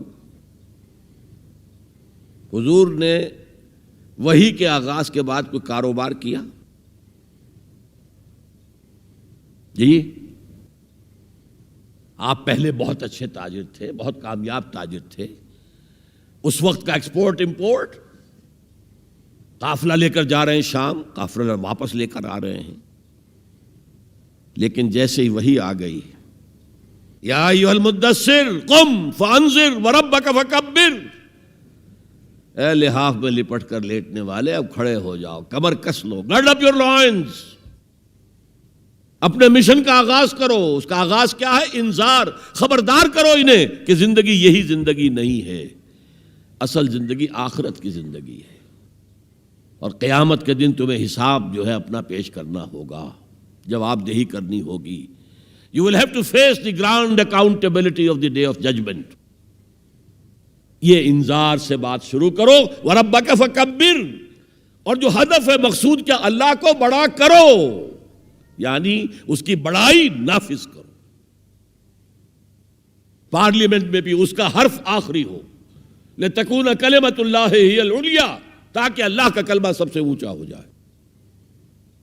یہ نہیں کہ صاحب ہمارے تو 60% لوگوں نے یہ رائے دے دی ہے، بس اب ہم نہیں جانتے کہ قرآن میں کیا ہے یا کسی اور آسمانی ہدایت میں کیا ہے، تورات میں کیا ہے، انجیل میں کیا، ہم نہیں جانتے۔ اگر ہم اس کے خلاف جد و جہد نہیں کرتے تو اتباع میں کوئی حصہ نہیں ہمارا۔ جو اطاعت تھوڑی بہت ہم کر رہے ہیں وہ بھی جزوی ہے، کلی نہیں ہے، اسی لیے دنیا کی رسوائی وہ تو ہمارے ماتھے پر لکھی ہوئی ہے، ضربت علیہم الذلۃ والمسکنۃ وباؤوا بغضب من اللہ۔ آج ہمارا حال یہ ہے۔ تو اتباع رسول، محبت رسول کا تقاضا، وہی جد و جہد کرو، وہی جد و جہد کرو، اسی کا نام جہاد فی سبیل اللہ ہے۔ بدقسمتی سے خود ہم نے غلط انٹرپریٹیشن جہاد کی ہے، جس کی وجہ سے دشمنوں کو موقع ملا ہے۔ جہاد کے معنی جنگ، حالانکہ جہاد کے معنی تو جنگ نہیں ہے، جہاد جد و جہد کا نام ہے، کوشش۔ جہد کے مقابلے میں آئے گی تو وہ جہاد ہے۔ جہد یک طرفہ ہے تو جہد ہے، اور دو طرفہ ہو رہی ہے، رسہ جو ہے آپ ادھر کھینچ رہے ہیں وہ ادھر کھینچ رہے ہیں، یہ جہاد ہے۔ آپ توحید کا پرچم اٹھائے ہوئے ہیں، توحید پھیلا رہے ہیں، وہ شرک پھیلا رہے ہیں، یہ جہاد ہے. کوئی مغربی ڈیموکریسی چاہتا ہے، کوئی سوشلسٹ ڈیموکریسی چاہتا ہے، ان کے درمیان رساکشی ہوگی کہ نہیں ہوگی؟ یہ جہاد ہے. قتال تو جہاد کی 9 منزلہ عمارت میں جا کے 9ویں منزل پر قتال فی سبیل اللہ، اور یہ دونوں قرآن کی اصطلاحات ہیں. ہم نے جہاد کو بھی جنگ بنا دیا، تو پھر تو اب ہر شخص کو قرآن میں جنگ ہی جنگ نظر آئے گی. جہاں جہاد کا لفظ آیا جنگ، جہاں جہاد کا لفظ آیا جنگ. اسی سے تو ان کو موقع مل گیا نا. اے نبی، آپ ان کافروں کی باتیں نہ سنیں، نہ ان کے باتوں میں آئیں، چاہے وہ صاف انکار کر رہے ہیں اور چاہے وہ کوئی مصالحت چاہتے ہوں کہ محمد کچھ نرمی دکھاؤ، کچھ ہماری مانو، کچھ اپنی منوا لو. یہ تم نے جو کل پیدا کر دی ہے، گھر گھر لڑائی ہو رہی ہے، اولاد ماں باپ سے جدا ہو گئی، بہن بھائی سے جدا ہو گیا، شوہر بیوی سے جدا، بیوی شوہر سے جدا. تو جو کہتے ہیں کہ a house divided amongst it self can not stand, ہمارا تو تم نے قبائلی جو ہمارا روب تھا وہ ختم کر دیا دنیا میں. لہذا ایسا کرو، کچھ مصالحت کرو، کچھ اپنی منوا لو، کچھ ہماری مان لو. قرآن نے کہا وَدُّوا لَوْ تُدْهِنُ فَيُدْهِنُونَ فَلَا تُطِعِ الْمُكَذِّبِينَ. ان کی بات نہ سنیے. تو جہاد تھا جو ہو رہا تھا، جس کے لیے میں نے رات تقریر کی ہے، جہاد بالقرآن. فَلَا تُطِعِ الْكَافِرِينَ وَجَاهِدْهُمْ بِهِ جِهَادًا كَبِيرًا. یہ سورہ الفرقان کی آیت ہے نمبر 52. اور شروع کیسے ہوتی ہے سورہ الفرقان؟ تبارک الذی نزل الفرقان علی عبدہ لیکون للعالمین نذیرا. بڑی بابرکت ہے وہ ذات جس نے اپنے بندے محمد پر صلی اللہ علیہ وسلم یہ الفرقان نازل کر دیا تاکہ تمام جہان والوں کو خبردار کر دے. انذار، اور وہ پوری نوع انسانی کے لیے انذار. اسی میں آگے آتا ہے اسی صورت میں فلا تطع الکافرین. اے نبی، آپ ان کافروں کی باتیں نہ مانیں، نہ سنیں، نہ توجہ دیں. وَجَاهِدْهُمْ بِهِ، اس قرآن کے ذریعے سے جہاد کیجئے. 12 برس مکے میں قرآن کے ذریعے سے جہاد ہوا ہے. تلوار تو نہیں اٹھی، الٹا حکم یہ تھا کہ چاہے تمہارے ٹکڑے کر دیں، چاہے تمہیں آگ میں جلا دیں. You don't have to raise hands even in self defense. کفوا ایدیکم، اپنے ہاتھ بندھے رکھو، روکے رکھو، کوئی جوابی کارروائی نہیں. 12 برس. This was the order of the day. یہ جہاد بالقرآن. اس جہاد بالقرآن کے ذریعے سے لوگوں کو کھینچا گیا، پھر بیعت لے کر ان سے ان کو منظم جماعت بنایا گیا، پھر ان کا تزکیہ کیا گیا. تزکیہ کس بات کا؟ دل میں کوئی ولولہ، کوئی امنگ، کوئی حوصلہ، کوئی طلب، کوئی مقصود نہ رہ جائے سوائے اللہ کی رضا کے حصول کے اور آخرت کی فلاح کے حصول کے. جب تک پاک نہیں ہو جائے گا دل، جب تک دل سے ساری امنگیں، ساری ایمبیشن نہیں نکل جائیں گی سوائے اللہ کو راضی کرنا اور آخرت کی فلاح طلب کرنا، یہ ہے تزکیہ. یتلو علیہم آیاتہ ویزکیہم ویعلمہم الکتاب والحکمہ. اگر اس نقش قدم پر آپ نہیں چل رہے تو حضور کے ساتھ محبت کا دعویٰ باطل ہے. آپ مسلمان ہیں، ٹھیک ہے، آپ مانتے ہیں انہیں اللہ کا رسول، اور آپ درود بھی بھیج دیتے ہیں، نماز میں بھی درود ابراہیمی ہے، سب کچھ ہے. لیکن یہ ہے کہ اتباع رسول، محبت رسول کے بغیر نہیں. اور محبت رسول سے جو اتباع رسول وجود میں آتا ہے وہ ہے من انصاری اللہ. اور یہ سمجھ لیجئے، بس آخری نکتہ میں بیان کر رہا ہوں، اگر تو حضور کو بھی بھیجا گیا ہوتا صرف اہل عرب کے لیے تو آپ کی حیات طیبہ ہی میں مشن مکمل ہو گیا. جاء الحق وزهق الباطل ان الباطل کان زہوقا. اذا جاء نصر اللہ والفتح ورأیت الناس يدخلون فی دین اللہ افواجا. کام مکمل ہو گیا. لیکن حضور کو تو بھیجا گیا ہے پوری نوع انسانی کے لیے. وما ارسلناک الا کافۃ للناس بشیرا ونذیرا. اے نبی، ہم نے آپ کو نہیں بھیجا ہے مگر تمام انسانوں کے لیے بشیر اور نذیر بنا کر.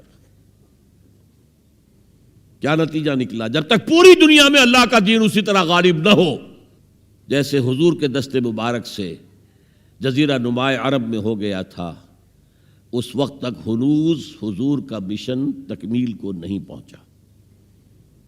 یہ بات میں نے 5ویں جماعت میں پڑھی تھی۔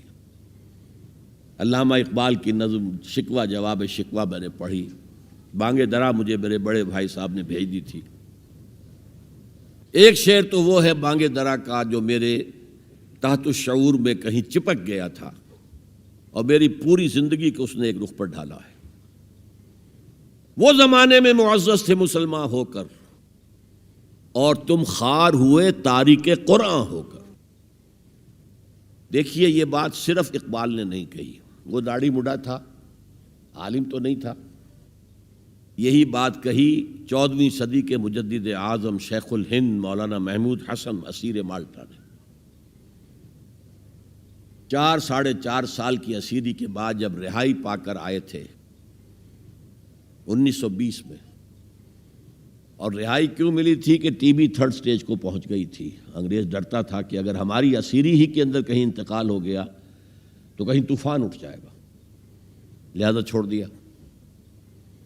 دیوبند میں ایک جلسہ منعقد ہوا اور وقت کے سارے بڑے بڑے علماء موجود، اشرف علی تھانوی صاحب موجود، شبیر احمد عثمانی صاحب موجود، مولانا حسین احمد مدنی موجود، ہمارے جو پاکستان میں مفتی محمد شفیع صاحب موجود، اور انہوں نے یہ واقعہ لکھا ہے اپنی کتاب میں وحدت امت میں کہ شیخ الہند نے کہا کہ ہم نے تو اپنی 4 سالہ دور اسیری میں جتنا ہی غور کیا ہے، ہمیں اپنے زوال کے 2 اسباب نظر آئے ہیں۔ ایک ہمارا قرآن کو ترک کر دینا، یہ لفظ ہے اس کے اندر، نوٹ کیجئے۔ حالانکہ علماء نے قرآن کو ترک کیا ہے، لیکن اگر آپ نے کہا نہیں تو یہ صحیح نہیں ہے، کیا ہے۔ ان کا سارا زور فقہ پر ہے، حدیث پر ہے، زیادہ زور قرآن پر نہیں ہے۔ صحیح بات ہے۔ کہنے والا کون ہے؟ شیخ الہند۔ ایک ہمارا قرآن کو ترک کر دینا اور دوسرا آپس کے اختلافات، اور مفتی شفیع صاحب نے اس کے اوپر پھر یہ گرہ لگائی کہ حضرت شیخ نے جو 2 باتیں کہی تھی حقیقت میں ایک ہی ہیں، ہمارے اختلافات بھی اسی لیے کہ ہم نے قرآن کو ترک کر دیا ہے۔ تو یہ ہے ایک شعر جو میرے ذہن میں چپک گیا تھا، پھر قرآن سے اللہ نے جو ایک مناسبت دی ذہنی قلبی، اللہ کا شکر ہے، اللہ کا فضل ہے۔ دوسرا شعر وہ ہے کہ وقت فرصت ہے کہاں، کام ابھی باقی ہے، نور توحید کا اتمام ابھی باقی ہے۔ پورے کرہ ارضی جب تک کہ توحید سے جلوگر نہ ہو جائے اور اسلام کا ڈنکا نہ بج جائے، اس وقت تک حضور کا مشن مکمل نہیں ہے۔ حضور حوالے کر کے گئے تھے امت کے۔ خطبہ حجۃ الوداع میں آپ نے سوال کیا الا هل بلغت، اور 1.25 لاکھ کے مجمع نے جواب دیا انا نشهد انک قد بلغت الرسالۃ وادیت الامانۃ ونصحت الامۃ وکشفت الغمۃ۔ ہاں حضور ہم گواہ ہیں، آپ نے حق رسالت ادا کر دیا، حق امانت ادا کر دیا، مسلمانوں کی خیر خواہی کا حق ادا کر دیا، امت کی خیر خواہی کا، اور گمراہی کے پردے چاک کر دیے۔ 3 دفعہ حضور نے سوال کیا، 3 دفعہ جواب لے کر پھر آسمان کی طرف نگاہ اٹھائی اور انگشت شہادت سے اشارہ کیا، اور پھر لوگوں کی طرف اللہم اشہد اللہم اشہد اللہم اشہد، اے اللہ تو بھی گواہ رہے، یہ مان رہے ہیں کہ میں نے پہنچا دیا۔ اسے میں کہا کرتا ہوں سائی آف ریلیف۔ کندھوں پر ایک بہت بڑا بھاری بوجھ آ گیا تھا، بہت بڑی امانت تھی قرآن، اس کے پہنچانے پر کیا کیا تکلیفیں اٹھائی ہیں۔ پاگل کہے گئے، مجنون کہے گئے، شاعر کہے گئے، ساحر کہے گئے، مسحور کہے گئے، کیا نہیں کہا گیا۔ اور پھر جو مارے کھائی ہیں، جو 3 سال کی شیب بنی ہاشم کے اندر اسیری تھی، جس میں کھانے پینے کی چیزیں گھاٹی میں داخل نہیں ہو سکتی تھی۔ ہماری جیلوں میں تو آپ کو کھانا تو ملتا ہے، وہاں تو کچھ نہیں تھا۔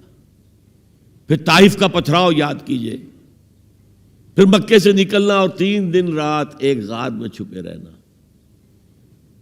پھر مدینے کے اندر آپ کو معلوم ہے غزوہ بدر آ رہی ہے، اس میں 70 اگر کافر مارے گئے تو غزوہ احد میں 70 صحابہ شہید ہو گئے، جن میں حضرت حمزہ بھی ہیں۔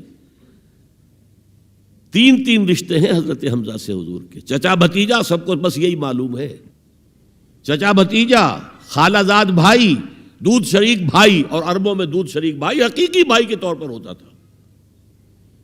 اور ان کی لاش سامنے آئی ہے کہ ناک کاٹ لی گئی ہے، کان کاٹ لیے گئے ہیں، اور پیٹ چاک کر کے کلیجہ چبایا گیا ہے۔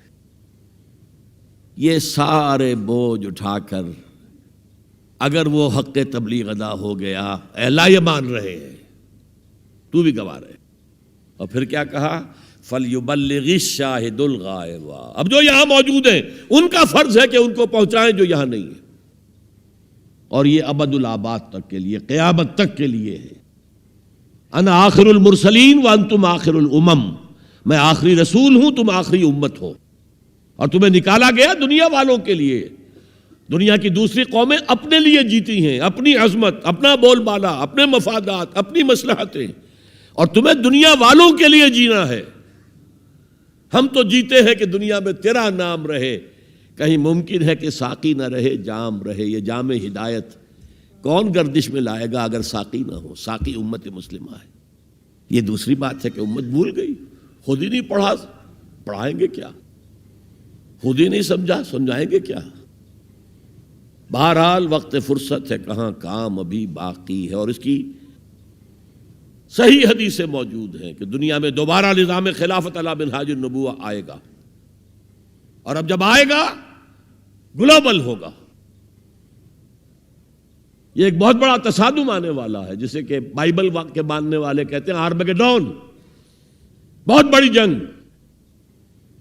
اگر آپ کہیں ڈکشنری میں جا کر دیکھیں گے آرمیگیڈون کے معنی تو لکھا ہوگا A very big war which will be fought between the forces of evil and good before the end of this world۔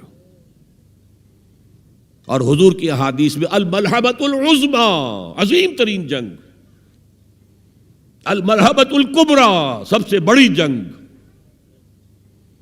اور اس میں یا تو ایک طرف ہوگا نیو ورلڈ آرڈر، وہ چاہتا ہے گلوبل ہو جانا، اور یہ حقیقت میں جیو ورلڈ آرڈر ہے۔ عیسائی دنیا اس وقت یہودیوں کے پنجے میں، شکنجے میں ہے۔ 100 سال پہلے دیکھ آیا تھا وہ دیکھنے والا مرد درویش اقبال، 1905 میں گیا تھا انگلستان، جرمنی، 1908 تک رہا تھا۔ وہ دیکھ کر آیا تھا کہ فرنگ کی رگے جاں پنجے یہود میں ہے۔ آپ کو معلوم ہے جو ریئیکشن ہوا ہے بعد میں، جو کچھ ہٹلر نے کیا یہودیوں کے ساتھ، کہتے ہیں 60 لاکھ ہمارے مارے ہیں۔ کیوں؟ کہ انہیں احساس ہو گیا تھا انہوں نے اپنے شکنجے میں ہمیں کس لیا ہے، لہذا اس نے انتقام لیا ہے۔ بہرحال اب جو بھی ٹکراؤ ہونے والا وہ 2 نظاموں کا ہوگا، جسے ہنٹنگٹن نے کہا ہے کلیش آف سیویلائزیشنز، تہذیبوں کا تصادم آئے گا، اور اس میں دوسری تہذیب ہماری یا ہمارا نظام اس وقت دنیا میں کہیں نہیں ہے، لیکن دشمن کو معلوم ہے۔ ابلیس کی مجلس شورا میں علامہ اقبال نے ابلیس کے ترجمانی کرتے ہوئے کہا ہے اگر کوئی خطر مجھ کو تو اس امت سے ہے۔ ابلیس کہہ رہا ہے۔ پہلے اس میں آتا ہے ایک مشیر نے کہا جی جمہوریت کا دنیا میں بول بالا ہو رہا ہے، ہماری ابلیسی نظام تو ختم ہو جائے گا۔ اس نے کہا نہیں، ہم نے خود پہنایا ہے شاہی کو جمہوری لباس، ذرا آدم ہوا ہے خود شناس و خود نگر۔ تم نے کیا دیکھا نہیں مغرب کا جمہوری نظام، چہرہ روشن اندروں چنگیز سے تاریک تر۔ It's the dictatorship of the capitalist۔ دوسرے نے کہا مشیر نے اجی وہ ایک اور مصیبت کھڑی ہو گئی ہے، وہ کارل مارکس نے کیا کر دیا ہے، میرے آقا یہ جہاں زیر و زبر ہونے کو ہے ہمارا ابلیسی نظام تو ختم ہو جائے گا۔ اس نے اس کو بھی رد کر دیا۔ کب ڈرا سکتے ہیں مجھ کو اشتراکی کوچہ گرد، یہ پریشان روزگار آشفتہ مغز آشفتہ ہو، کچھ نہیں کر سکتے۔ ہے اگر کوئی خطر مجھ کو تو اس امت سے ہے جس کی خاکستر میں ہے اب تک شرار آرزو۔ انگارے کے اوپر آ گئی ہے راکھ، اندر دہکتی ہوئی آگ ہے، جس کی خاکستر میں ہے اب تک شرار آرزو۔ خال خال اس قوم میں اب تک نظر آتے ہیں وہ، کرتے ہیں اشک سحر گاہی سے جو ظالم وضو۔ لیکن پھر کہتا ہے وہی ابلیس، جانتا ہوں میں یہ امت حامل قرآن نہیں۔ دیکھیے کت قدر صحیح عکاسی کر رہا ہے۔ مجدد وقت بھی کہہ رہا ہے ہم نے قرآن کو ترک کر دیا، اور مفکر امت کہہ رہا ہے کہ ہم نے قرآن کو ترک کر دیا، اور تم خار ہوئے تارک قرآن ہو کر۔ دونوں کی رائے متفق گردید رائے بو علی بارائے من، دونوں کی رائے مل گئی۔ بہرحال ابلیس کہتا ہے جانتا ہوں میں یہ امت حامل قرآن نہیں ہے، وہی سرمایہ داری بندے مومن کا دین۔ جانتا ہوں میں کہ مشرق کی اندھیری رات میں بے ید بیضا ہے پیران حرم کی آستین، ان کی آستینوں کے اندر وہ ید بیضا والا ہاتھ نہیں ہے۔ عصر حاضر کے تقاضاؤں سے ہے لیکن یہ خوف، ہو نہ جائے آشکارا شرع پیغمبر کہیں۔ یہ تو تاریخ ادھر جا رہی ہے، اب نیا سنتھیسس کیا ہوگا؟ ملوکیت ختم ہوئی، جمہوریت آئی، جمہوریت نے کیپٹلزم کی شکل اختیار کر لی، اس کا جواب کمیونزم میں آیا، کمیونزم نے ڈکٹیٹرشپ کی شکل اختیار کی، وہ بھی آج بڑھ چکا ہے۔ اور فوکویاما جو ہے بغلیں بجا رہا ہے کہ معلوم ہو گیا کہ ہمارے نظام سے بہتر کوئی نظام نہیں، دیکھو وہ پڑا ہوا ہے مرا ہوا مردہ یو ایس ایس آر کا اور کمیونزم کا۔ لیکن عصر حاضر کے تقاضاؤں سے ہے لیکن یہ خوف، ہو نہ جائے آشکارا شرع پیغمبر کہیں۔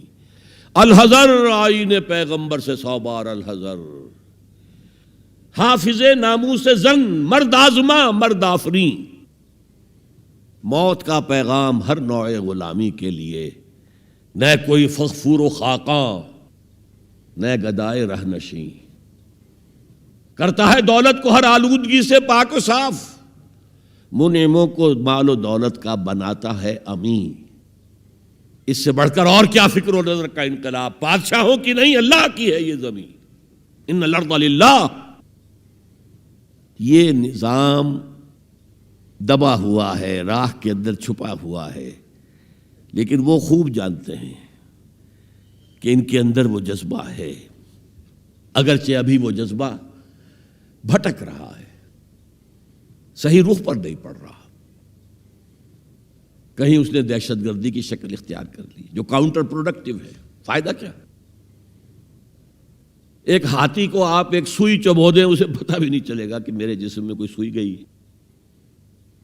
امریکہ ہاتھی ہے اور نشے میں دھت ہاتھی ہے، جس نے نہ یونائٹڈ نیشنز کی پرواہ کی، نہ ورلڈ کی رائے عامہ کی پرواہ کی، نہ اپنے جو یورپین الائز ہیں ان کی پرواہ کی، کسی کی پرواہ نہیں کی۔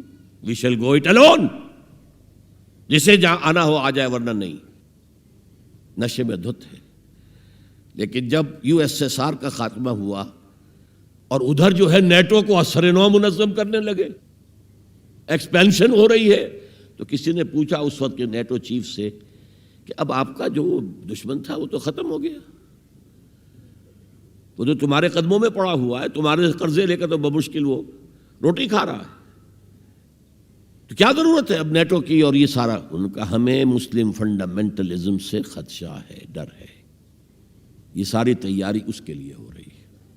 ایک بہت بڑا تصادم ہوگا جس کے لیے کمر کسنے کی ضرورت ہے، لیکن اس میں یہ ہے کہ جو کمزوری ہماری ہے، ہم میتھڈالوجی آف دی پروفٹ صلی اللہ علیہ وسلم کو نہیں سمجھ پا رہے۔ یہ کام ایک دفعہ ہونا ہے، دوبارہ ہوگا اسی طریقے سے جس طریقے سے حضور نے برپا کیا تھا۔ آپ زمانے سے بورو کر کے، کمیونسٹوں سے ان کا طریقہ کار مانگ کر، یا یہ انتخابات کے ذریعے اسلام نہیں آ سکتا۔ وہ آئے گا through the revolutionary process to be derived from the سیرہ of محمد صلی اللہ علیہ وسلم۔ بہرحال اس کے لیے کمر کسیں، اتباع رسول جو ہے، دل میں ارادہ تو ابھی سے باندھیں کہ ہمیں کرنا ہے، اللہ تعالی ہمیں اس کی توفیق عطا فرمائے۔ تو حب رسول کا تقاضا اتباع رسول، اور اتباع رسول کیا؟ حضور نے اپنی زندگی کھپائی کس کام کے لیے؟ دین کی دعوت و تبلیغ اور دین کو قائم کرنے کی جد و جہد۔ اللہ تعالی ہمیں اس کے لیے اپنا عزم مصمم کرنے کی توفیق عطا فرمائے۔ اقول قولی ھذا واستغفر اللہ لی ولکم ولسائر المسلمین والمسلمات۔